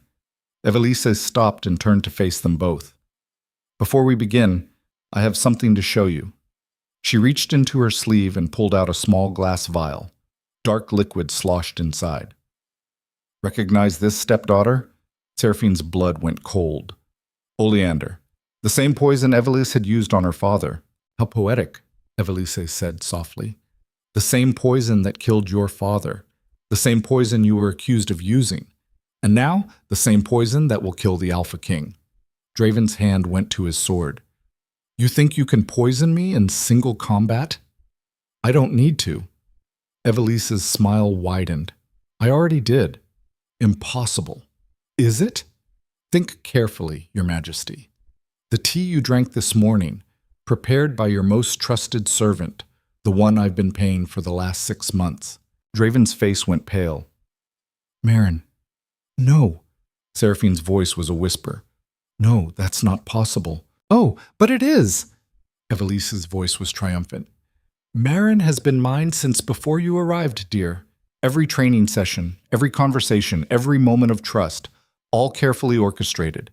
She was supposed to kill you outright, but when the king proved so protective, I adapted. Poison him instead. Let him die slowly. Let you watch. Let the Northern Kingdom fall into chaos without their Alpha King. And let me walk away the tragic victim who only wanted justice." Draven stumbled. His hand pressed against his stomach. The poison was already working. Seraphine felt the world tilt. Marin, the woman who had trained her, taught her, treated her like she mattered, a lie. All of it. "I win," Evelise said softly. "I always win. Because I plan for every possibility. Because I understand that power isn't about strength. It's about patience, manipulation, finding the weakness and exploiting it without mercy." She turned to Seraphine. "Say goodbye to your king, dear. He has maybe an hour. Less if he exerts himself. And then you'll come with me. You'll stand trial. You'll confess to everything, and you'll hang by sunset." Draven fell to one knee, his breathing labored. Seraphine ran to him, catching him before he collapsed completely. His eyes met hers, filled with pain, with fury, with the realization that he had been outplayed. "Run," he whispered, "while you still can." "No." "Seraphine, run." I said no. She turned to face Evelise, rage burning through her veins like the light that lived in her blood. "You made a mistake," she said quietly. "Did I? You assumed I needed him to survive, that I was some broken thing hiding behind his protection. But you're wrong." Seraphine felt the light building in her hands, brighter than ever before, hotter, more focused. "I survived the hunt alone. I survived 8 years in your kennel. I survived every attempt you made to break me, and I'm going to survive you." The light exploded outward, not wild, not uncontrolled, focused, weaponized, absolute. It hit Evelise square in the chest and threw her backward into the lightning-scarred tree. She crumpled to the ground, gasping, her perfect white silk scorched black. Seraphine walked toward her, the light still burning in her palms. "This ends now, one way or another." But behind her, Draven's breathing was getting worse. The poison was winning, and Seraphine had to make an impossible choice. Save the king who had protected her, or destroy the woman who had ruined her life. She couldn't do both. There wasn't enough time. And in that moment, Seraphine understood what it meant to have power. It meant choosing who lived and who died, and living with the consequences forever. The choice tore through Seraphine like a blade made of fire and ice. Behind her, Draven's breathing had become a wet rasp, each inhale a struggle against the poison spreading through his veins. In front of her, Evelise lay crumpled against the lightning-scarred tree, stunned but alive, her perfect facade finally cracked. Save one, kill the other. No time for both. This is what power really means. Not the ability to destroy, not the capacity for violence. Power is standing in the wreckage of impossible choices and deciding who lives and who dies based on calculations no human should have to make. It's becoming the executioner and the savior in the same breath. It's learning that mercy and cruelty are sometimes the same thing wearing different faces. Seraphine made her choice in the space between heartbeats. She turned away from Evelise and ran to Draven. His skin was gray, sweat pouring down his face. The Alpha King, who had seemed invincible, was dying in the dirt, brought down not by armies but by poison slipped into morning tea by a woman he trusted. The light in Seraphine's hands shifted, changed. She didn't understand how she knew what to do, only that something ancient in her bloodline was waking up, screaming instructions through instinct alone. She pressed her glowing palms against Draven's chest. The light poured into him like liquid fire. She felt it moving through his body, searching, hunting for the corruption that was killing him. Oleander poison burned in his blood like acid, shutting down organs one by one. But the light was stronger, older. It had been designed for exactly this purpose.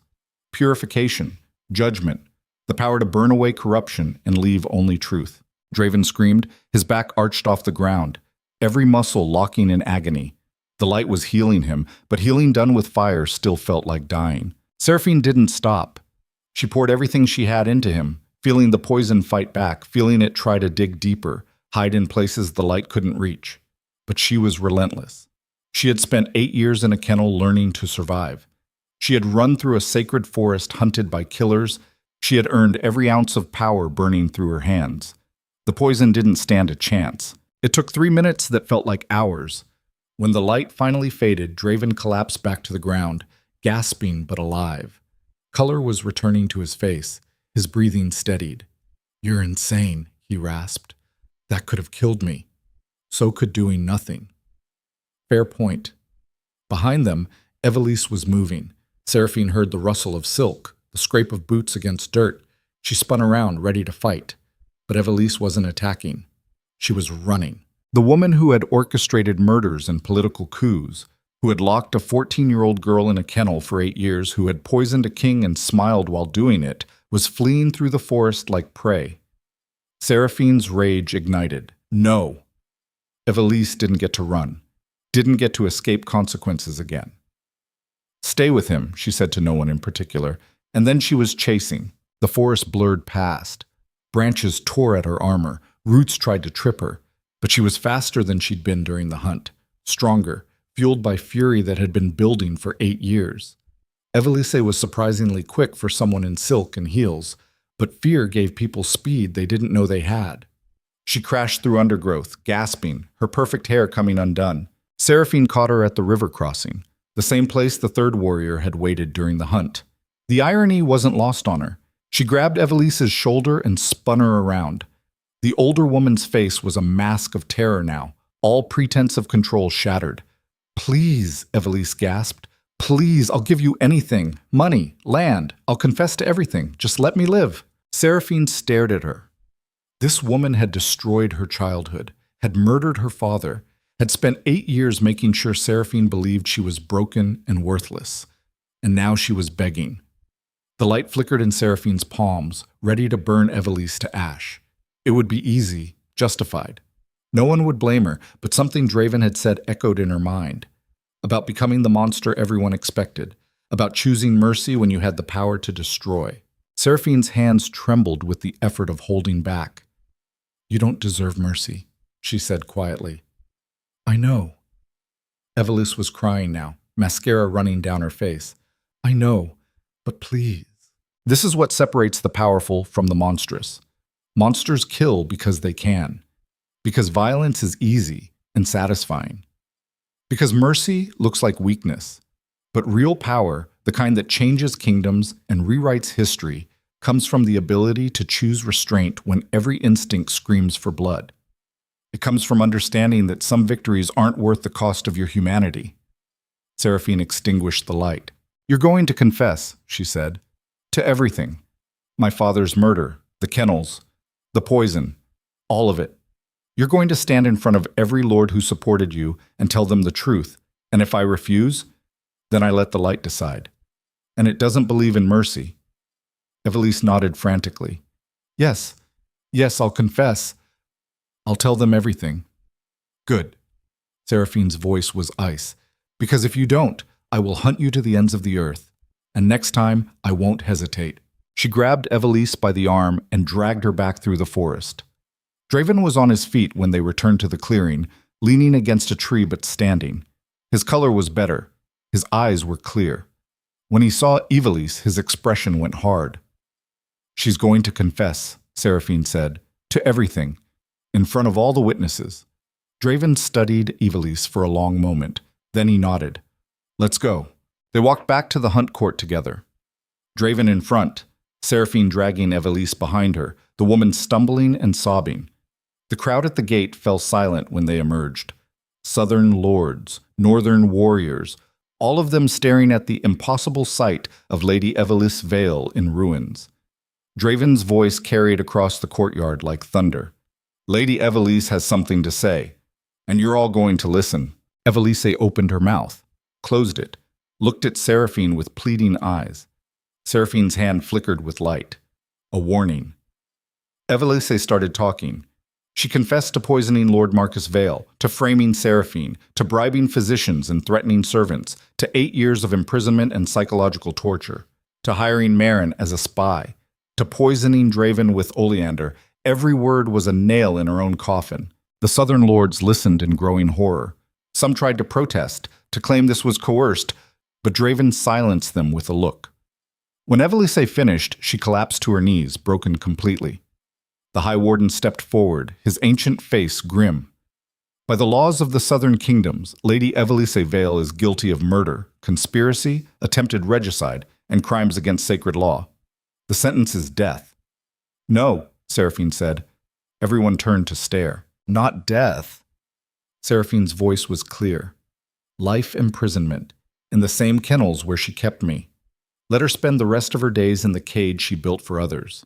Let her understand what 8 years of isolation feels like when it never ends. The cruelty of the suggestion wasn't lost on anyone. Death would be mercy compared to what Seraphine was proposing. Draven looked at her. You're sure? I'm sure. Killing her makes her a martyr. This makes her a cautionary tale. The High Warden nodded slowly. So be it. Lady Evelise Vale is sentenced to life imprisonment in the war kennels of House Vale. No visitors. No reprieve, no mercy. Guards came forward and dragged Evelise away. She was screaming now, begging, but no one listened. Seraphine watched her go and felt nothing. No satisfaction, no relief. Just emptiness where rage had burned for so long. The southern lords began arguing among themselves. Some wanted to continue the coalition, to claim this was all fabrication. But most were already backing away, unwilling to die for a woman who had just confessed to multiple murders. Within an hour, the coalition was dissolved. The southern kingdoms agreed to withdraw. The crisis was over. Seraphine sat on the steps of the hunt court and watched the sun climb higher. It was barely noon. Everything had happened in a handful of hours. Her entire life had changed in the time it took the sun to rise.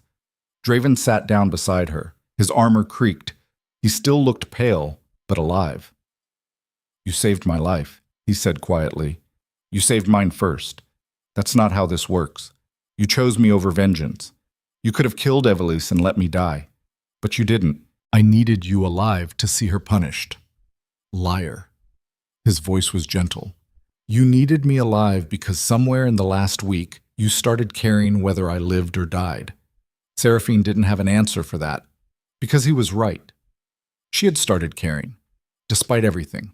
Despite knowing that caring about powerful people was dangerous, that attachment was weakness. But maybe attachment wasn't weakness after all. Maybe it was the only thing that kept powerful people human. Maybe it was the difference between a king and a tyrant. Maybe it was what stopped someone with the power to burn the world from actually doing it. What happens now? She asked. Now we go home.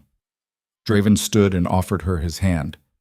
To Ravarin, where you're safe, where you can figure out what you want to do with your freedom.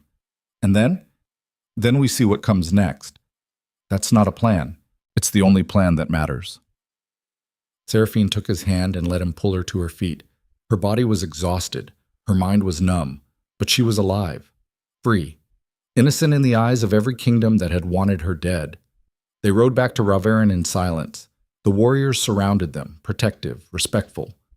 Word had already spread about what happened in the forest, about Seraphine using her power to save the Alpha King, about Evelise's confession and downfall.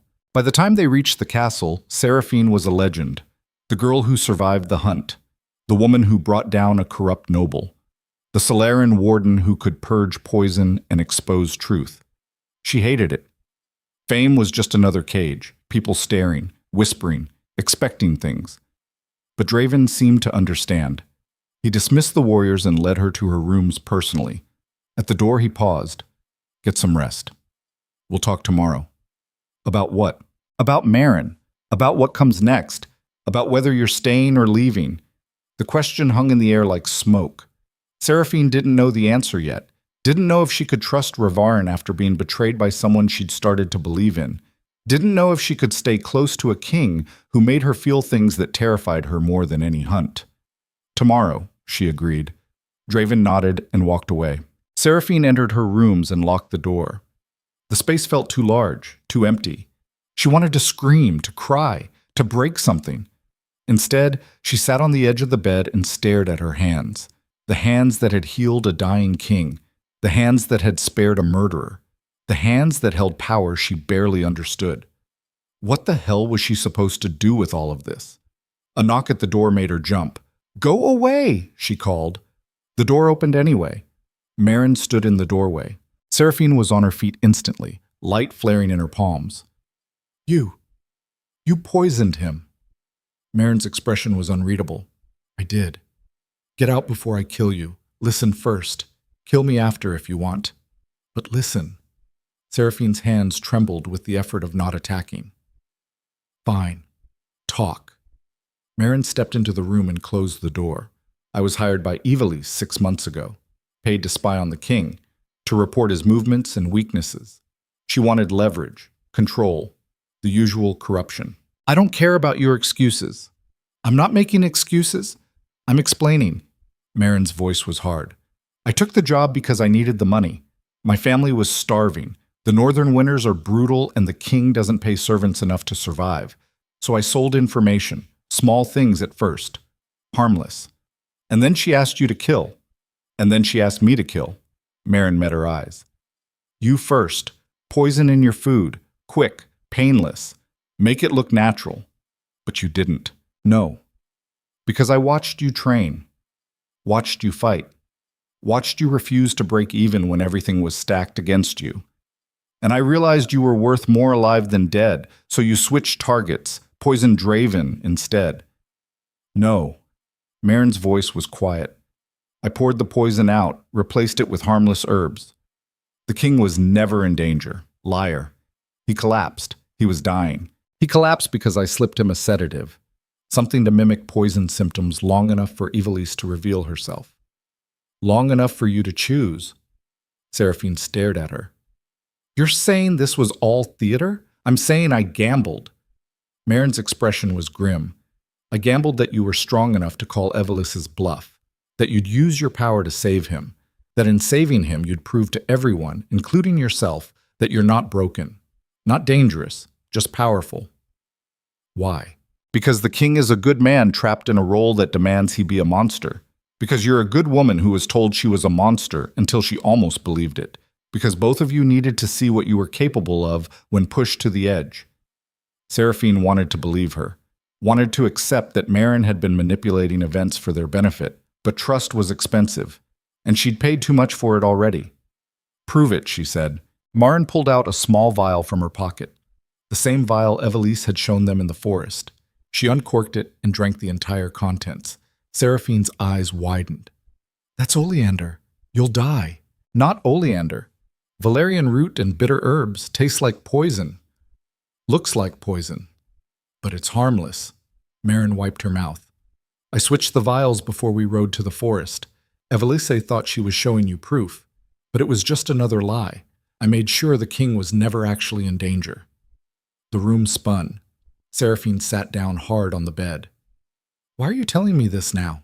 "Because you deserve the truth, and because I'm leaving." Maren's voice was sad. "What I did, even with good intentions, was betrayal. The king can't trust me. You can't trust me. So I'm walking away before I cause more damage. Where will you go?" "Somewhere far from here. Somewhere I can start over." Maren turned to leave. "Wait." Seraphine stood. The light flickered in her palm, not as a threat this time, but as illumination. "You risked everything to protect us, to give me a chance to prove myself. That's not betrayal. That's sacrifice. It's still manipulation. So was Draven, bringing me here. So was the hunt. So was every choice made by people with power trying to control outcomes.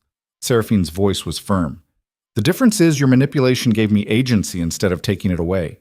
You set up the board but let me make the moves. Marin's expression softened. You're more forgiving than I deserve. I'm practical. You're useful. And I need people I can trust. You just said you can't trust me. I said I paid too much for trust. That doesn't mean I'm not willing to pay again. Seraphine held out her hand. Stay. Help me figure out what the hell I'm supposed to do with all this power. Help me make sure I don't become the kind of person who uses it to control people like Evelise did. Marin stared at her outstretched hand. Then she took it. I'll stay. But I have one condition. What? You train harder. Twice a day. No excuses. Because that power you have, it's going to attract attention. And not all of it will be friendly. Deal. They shook on it. Marin left and Seraphine was alone again. But this time the room didn't feel so empty. This time she had made a choice. Had extended trust despite the risk. Had started building something instead of just surviving. She lay back on the bed and closed her eyes. Tomorrow she would talk to Draven about what came next. About whether she was staying, about what a Seraphine warden was supposed to do in a world that had forgotten they existed. But tonight she just needed to rest, to let her body heal from wounds that went deeper than skin, to accept that she had survived not just the hunt, but everything that came after. She had won. Now she just had to figure out what winning actually meant. Morning came with unexpected clarity. Seraphine woke feeling stronger than she had in days. The exhaustion that had dragged at her was gone, replaced by something sharper. Purpose, maybe. Or just the understanding that standing still was no longer an option. She dressed and found her way to Draven's war room. The guards at the door nodded and let her pass without question. Inside, Draven was bent over maps, his expression focused. He looked up when she entered. You're awake. I'm ready to talk. Good. Because we have a problem. He gestured to the map. Reports from the northern border. Strange occurrences. Entire villages going silent. Scouts disappearing. Something is moving in the mountains. What kind of something? Unknown. But it's systematic, calculated. This isn't random. This is organized. Seraphine studied the map. The marked locations formed a pattern. A circle, slowly tightening around Raverin. Someone is testing your defenses, she said. That's what I think too. Draven's jaw tightened, which means the southern kingdoms weren't the real threat. They were a distraction. From what? From whatever this is. He pointed to a symbol on the map. Ancient, unfamiliar. It looked like 3 circles overlapping, with a line through the center. This was found carved into trees at every location. No one knows what it means. But it's deliberate. A message. Seraphine felt cold recognition crawl down her spine. She had seen that symbol before. In her father's study. In books he kept locked away. Books about bloodlines and ancient wars and powers that were supposed to be extinct. I know what that is, she said quietly. Draven's eyes snapped to hers. What?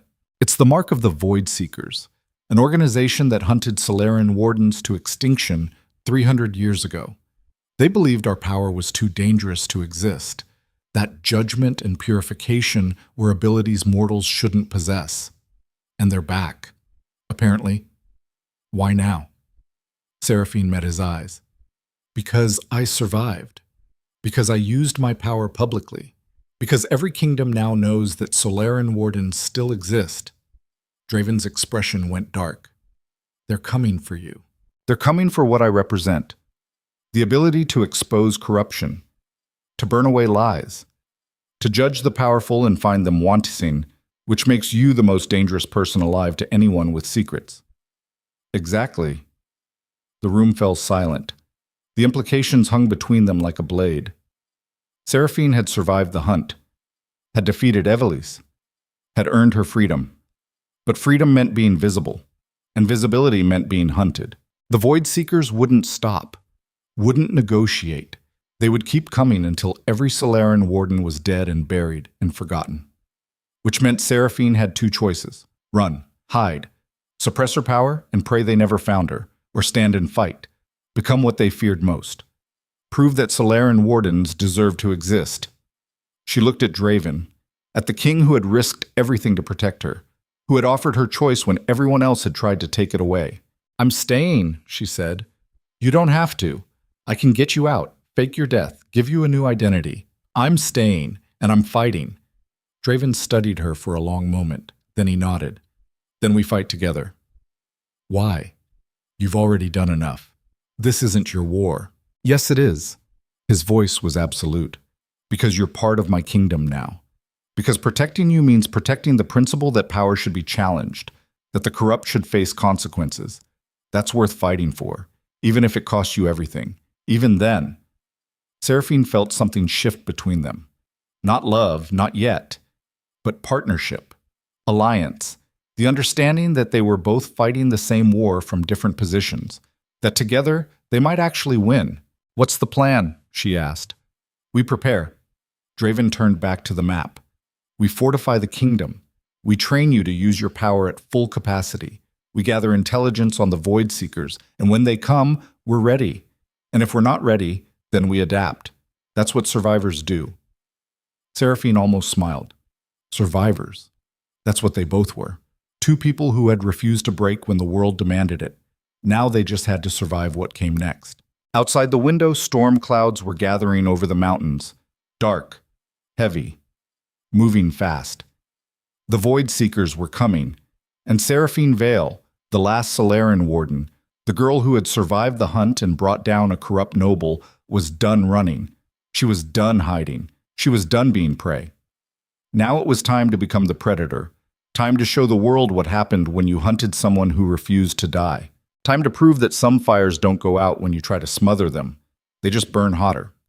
The Void Seekers came 3 weeks later under a moonless sky that swallowed stars and hope in equal measure. Seraphine was training in the courtyard when the warning bells rang, their deep metallic voices echoing across the mountains like the tolling of fate itself. She had been practicing sustained light manipulation, holding the golden glow steady for minutes at a time, learning to make it bright enough to illuminate without burning, powerful enough to protect without destroying. Marin had pushed her relentlessly, understanding that control was the difference between a weapon and a disaster. The bells meant the northern border had fallen. Draven appeared on the ramparts within seconds, his armor already on, his face carved from granite and winter. His voice carried across the courtyard with the authority of a man who had never learned to doubt his own commands. "Everyone inside the walls, now. Lock the gates. Archers to position. This is not a drill. The warriors moved like water finding its level, fast and inevitable. They had trained for this, had prepared for weeks knowing the attack would come. But preparation and reality were different countries, and the border between them was always written in blood. Seraphine ran to the wall and climbed the stone stairs 2 at a time. From the top, she could see them coming through the valley below. Not an army. Something worse. Figures in black that moved too smoothly, too coordinated, like they were connected by invisible strings. They didn't march. They flowed. And their silence was more terrifying than any war cry. "How many?" Draven asked the scout beside him. 200, maybe more. They're not all visible yet. They move in shadows like they're part of them. 200 trained killers who had spent 3 centuries hunting people with Seraphine's abilities. 200 fanatics who believed purification was an abomination and judgment belonged only to the powerful who could afford to buy it. 200 against 500 Rivaran warriors and 1 untrained Solaren warden who had only discovered her power a month ago. The mathematics of survival were not encouraging. Draven turned to Seraphine. "You don't have to fight. I can still get you out through the northern tunnels. They don't know about those passages." "I'm not running. This isn't the hunt. These aren't warriors bound by sacred law. They'll kill you and everyone who tries to protect you." "I know." Her voice was steady despite the fear eating through her stomach like acid. "But if I run now, they'll just keep coming, keep killing, keep destroying anyone who might be like me. This ends tonight, one way or another." Draven studied her face, looking for doubt, for hesitation, for any sign that she didn't understand what she was choosing. He found none. "Then we end it together." He turned to his commanders. "Archers fire on my command. Infantry holds the gate. Seraphine and I will take the center. If they break through, fall back to the inner keep and seal it. Do not let them reach the civilians." The commanders dispersed to their positions. Marin appeared at Seraphine's elbow, her face grim. Remember what I taught you. Don't try to fight all of them at once. Focus, precision, make every burst count. I remember. And if it goes wrong, if you're overwhelmed, don't hold back the light. Better to burn yourself out than let them take you alive. What they do to captured wardens makes death look like mercy. Seraphine's throat went dry. I understand. Marin gripped her shoulder once, hard. Then she was gone to her own position. The Void Seekers reached the outer walls as the last light died in the west. Up close, they were worse than shadows. Their faces were covered with masks shaped like skulls. Their armor was black leather reinforced with metal that seemed to drink light instead of reflecting it. Each one carried weapons that gleamed with an oily sheen that suggested poison, or worse. A single figure stepped forward from their ranks, taller than the others. The mask was different, decorated with silver symbols that Seraphine recognized from her father's forbidden books. The mark of a Seeker commander. The figure's voice was distorted by the mask, metallic and hollow. Surrender the abomination, and we leave peacefully. Resist, and every soul in this kingdom burns. Draven's response was immediate and absolute. No. The commander tilted his head. You choose death for thousands to protect one corrupted bloodline? I choose law over fanaticism. I choose protecting the innocent over executing them for being born different. And I choose to tell you and your death cult to go straight to hell. The commander was silent for a long moment. Then he raised one hand. So be it. Void Seekers, purge the corruption. They attacked like a wave of darkness made solid. The first volley of arrows from the Rivaran archers cut down maybe 20 of them, but the rest kept coming, moving too fast, too coordinated. They hit the gates with battering rams that shouldn't have been possible to carry at that speed. The iron doors groaned under the impact. Draven drew his sword, the blade singing as it cleared the scabbard. To me, he roared. The warriors rallied around him, forming a wall of shields and steel. Seraphine stood at his shoulder, her hands already glowing with light that pushed back the darkness. The gates shattered inward with a sound like the world breaking. The Void Seekers poured through. What followed was not a battle. It was slaughter trying to become mutual. The Seekers moved like nothing Seraphine had ever seen. They fought without fear, without hesitation, like pain was a concept they had forgotten. Every strike was lethal. Every movement was efficient. They were not human anymore. They were weapons that had been sharpened on ideology until nothing else remained. Draven met the first wave like a storm made flesh. His sword cut through armor and bone with equal ease. He didn't fight defensively. He attacked, each swing calculated to maximize damage, to create space for the warriors behind him. The Alpha King who had learned restraint and mercy was gone. In his place was the warlord who had unified the wolf clans through blood and terror. Sometimes mercy is a luxury you cannot afford. Sometimes the only way to protect what you love is to become the monster your enemies fear. This is the burden that breaks most leaders. The understanding that strength is not always gentle and protection is not always kind. You make yourself into a blade sharp enough to cut through darkness and hope you can remember how to be human when the fighting stops. Seraphine unleashed her light in controlled bursts, each one targeted, precise. She burned through seekers who got too close, their screams cutting through the chaos. But there were so many. For every one that fell, two more took their place. A blade came at her from the side. She twisted, too slow. It would have killed her if Draven hadn't been there, his sword intercepting the strike, his other hand grabbing the seeker by the throat and throwing him into the wall hard enough to crack stone. Stay close, he growled. I'm trying. They fought back to back, moving in sync without needing words.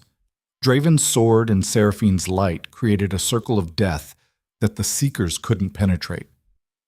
But the circle was shrinking. The warriors around them were falling. Not many, but enough.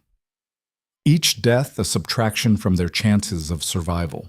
The Seeker commander appeared through the smoke and bodies like a demon stepping through a painting of hell. He carried no weapon. Didn't need one. His hands were wrapped in chains that glowed with sickly green light, the same light that had been used to bind and torture Solaran wardens 300 years ago. Seraphine felt her power recoil instinctively. The chains were designed to suppress her abilities, to turn her strength against her. The commander moved faster than anything that size should be able to move.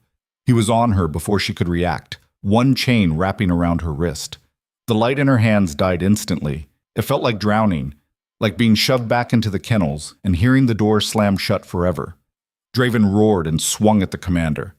The blade should have taken his head off. Instead, it bounced off a barrier of green light that appeared around the Seeker like armor made of poison. "You cannot protect her," the commander said. "The abomination dies tonight, and you die for defending her." He lashed out with the other chain. It wrapped around Draven's throat and yanked him off his feet. The Alpha King hit the ground hard, gasping, clawing at the metal cutting into his neck. Seraphine's vision went red, not with rage, with clarity. She understood something in that moment that changed everything. Her power wasn't just light, it was judgment, purification, the ability to see corruption and burn it away. And these chains, designed to suppress that ability, were themselves corrupt, built on the torture and murder of innocents, powered by the belief that some people didn't deserve to exist, which meant she could reject them. Seraphine stopped fighting the chain. Instead, she poured her light directly into it, not trying to break free, trying to purify the corruption at its source. The chain began to glow, white hot. The metal screamed as the corruption burned out of it.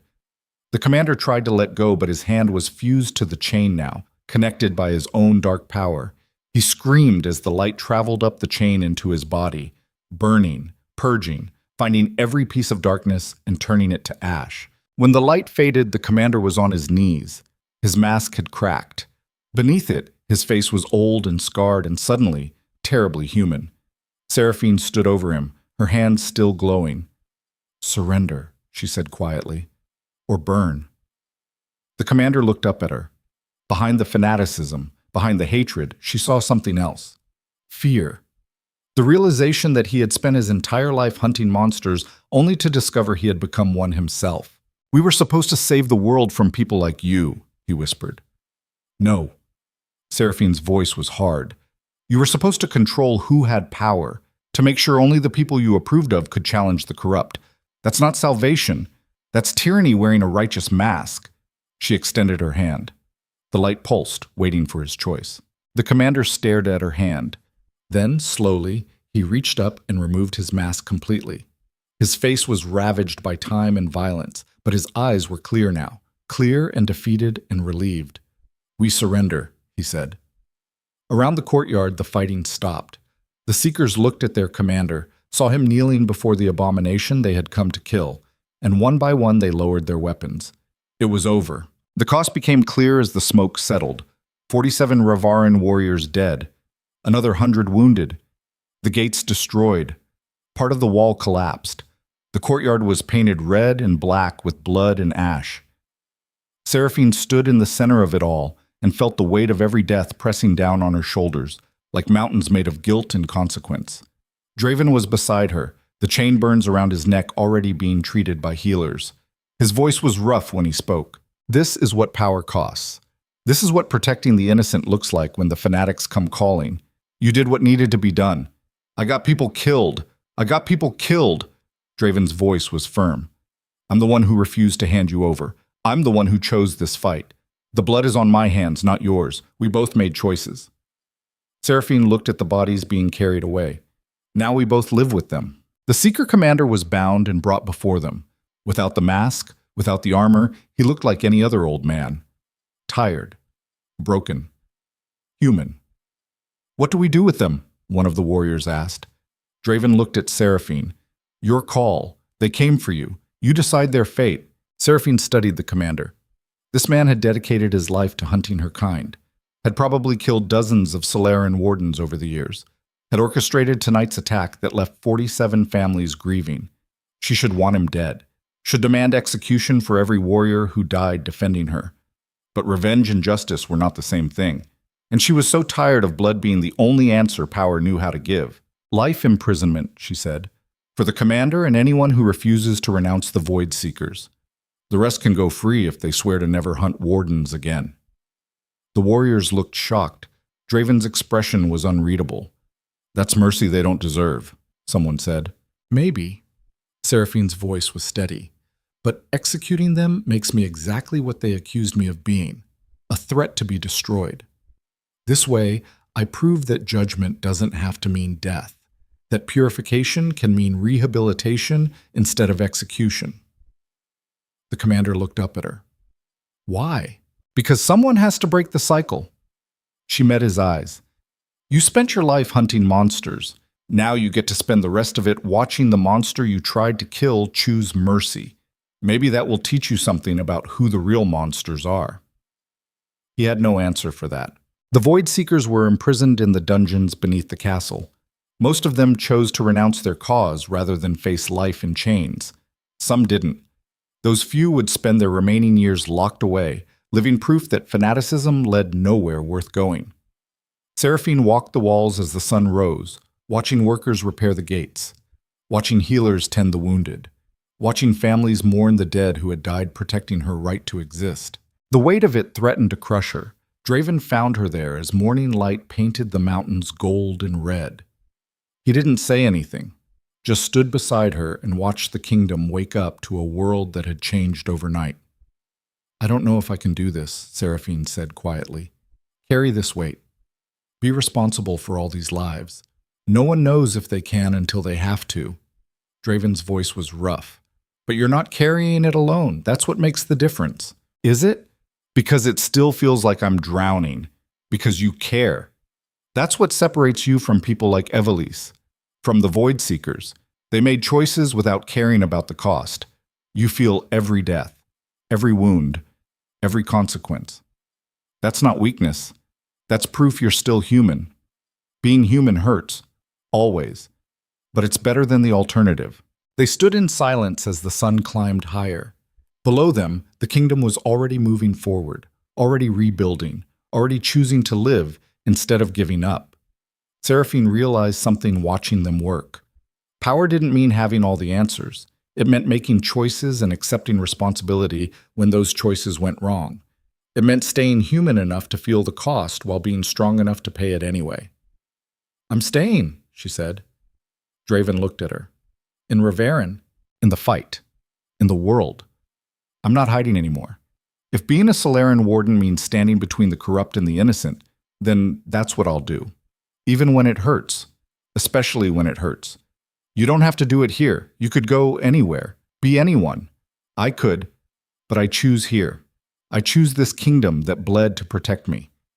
I choose a king who understands that mercy and strength aren't opposites. Seraphine turned to face him fully.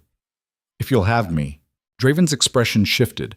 The Alpha King who never showed emotion let something vulnerable show through the cracks. I would be honored, he said quietly. There were no grand declarations, no sweeping promises, just two people who had survived impossible odds choosing to face whatever came next together. That was enough. Oz. 3 months later, the sacred forest had regrown around the scars of battle. New grass covered the blood-soaked earth. New leaves filled the trees. Nature had a way of healing that humans could only envy. Seraphine stood in the clearing where she had survived the hunt, where everything had changed. The lightning-scarred tree still stood at the center, twisted and burned but alive, growing despite the wounds. She understood that tree now, understood that survival meant carrying your scars, not hiding them. That strength came from growing around the damage instead of pretending it never happened. Footsteps behind her. She didn't turn, knew the sound of his approach by heart now. Draven stopped beside her, close enough that their shoulders almost touched. Ready? He asked.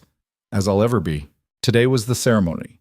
The official acknowledgement of Seraphine as a Solaren warden and protector of Reverin. Every northern clan would be there. Every southern lord who had tried to have her executed would witness her elevation.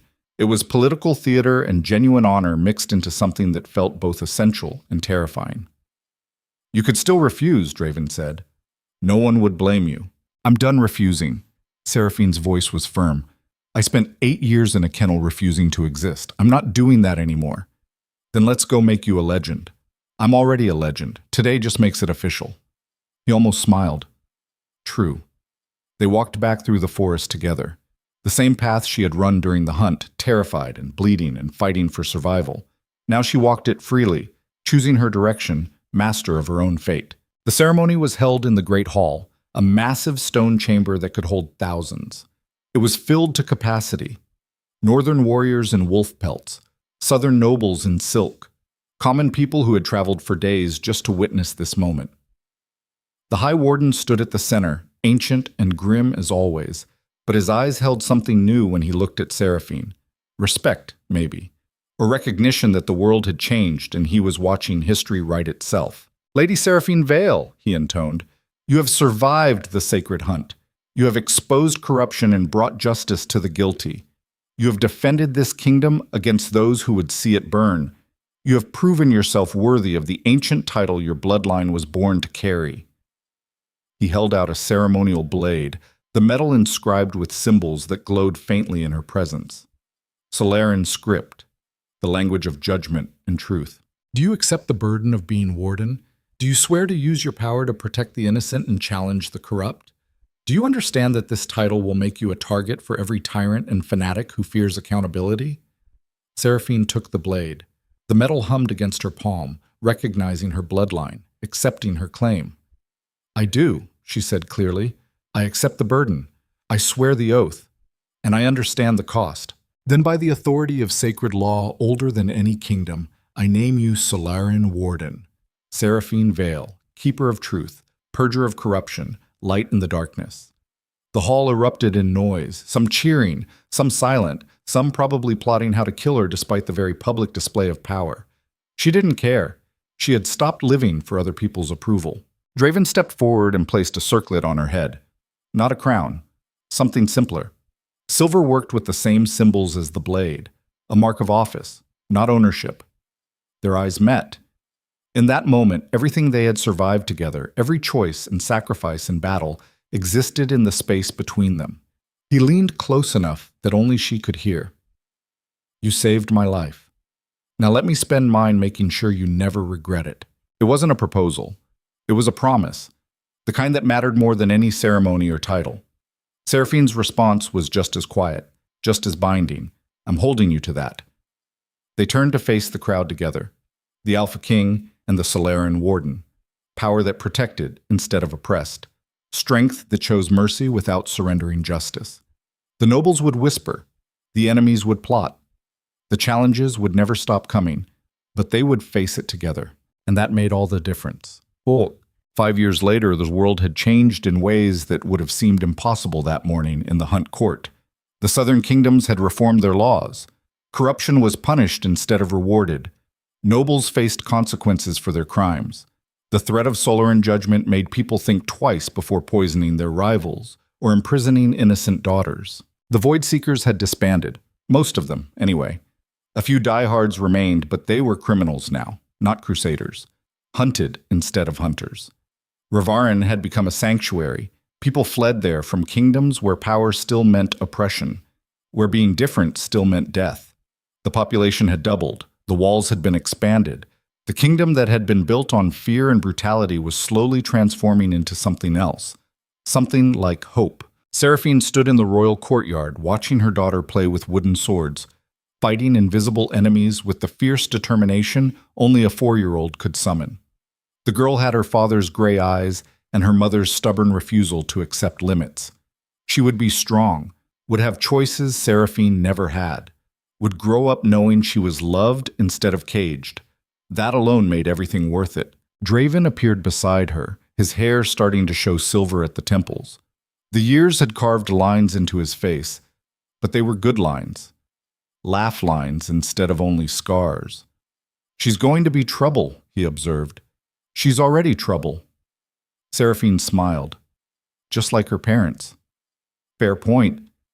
They watched in comfortable silence as their daughter declared victory over the imaginary dragon and demanded her mother come admire her conquest. Seraphine walked over and knelt beside her. "Very impressive. But remember what I taught you." "What?" "Defeating enemies is easy." Seraphine brushed hair from her daughter's face. "Knowing when to fight and when to offer mercy, that's the hard part. That's what makes you a leader instead of just a warrior." But the dragon was bad. Was it? Or was it just scared and defending its home? The little girl thought about that seriously. Maybe scared. Then maybe next time you try talking before fighting. "Okay." The girl brightened. Can we have cake now? Yes, but only after you clean up your toys. The girl groaned dramatically but obeyed, gathering her scattered swords and shields. You're raising a philosopher, Draven said. I'm raising someone who understands that power is responsibility, not permission. Seraphine stood. Someone who will make the world better instead of just safer. That's a heavy burden for a child. She'll grow into it. We did. They walked back toward the castle together, their daughter skipping ahead, already planning her next imaginary adventure. Inside, the halls were filled with people working, living, building futures instead of just surviving. Former enemies had become allies. Former slaves had become citizens. The kingdom was noisy and chaotic and imperfect. It was beautiful. Seraphine stopped at a window overlooking the city. 5 years ago, she had been barefoot in the hunt court, waiting to die. Had believed she was broken and worthless and destined for execution. Now she was here. Free. Powerful. Loved. And she had learned something that no amount of suffering could have taught her any other way. Strength is not about refusing to break. Everyone breaks eventually. Strength is about choosing what you become after the breaking, about taking shattered pieces and building something new instead of staying in ruins and calling it fate. She had been broken. The kennels had seen to that, but she had chosen to become someone who protected the broken instead of breaking others, who used power to lift up instead of only to destroy, who understood that mercy was not weakness and judgment was not cruelty. That was worth surviving for. Draven's hand found hers, their fingers interlocked automatically, muscle memory of 5 years standing beside each other through everything the world threw at them. Do you ever regret it? He asked quietly. Staying, fighting, choosing this life. Seraphine thought about it honestly, thought about the scars, the nightmares, the responsibility that never let her rest completely, the constant threat of enemies who would never stop trying to kill what she represented. Then she thought about her daughter's laugh, about the people who lived free because she had chosen to fight, about the man beside her who had proven that even kings could change. Never, she said. And she meant it. The sun was setting over the mountains, painting the sky in colors that had no names. Tomorrow would bring new challenges, new enemies, new impossible choices. But tonight, she was here, with her family, in a kingdom that had learned to value justice over power. That was enough. It would always be enough. Seraphine Vale, the girl who had survived the hunt, who had brought down a corrupt noble, who had stopped a fanatic army and changed the definition of what power could mean, stood in the window and watched the light fade into darkness. And she was not afraid, because she had learned the most important lesson anyone with power could learn. Darkness only wins when the light refuses to burn. And she was done refusing. She was done hiding. She was done surviving. Now she was living, and that made all the difference.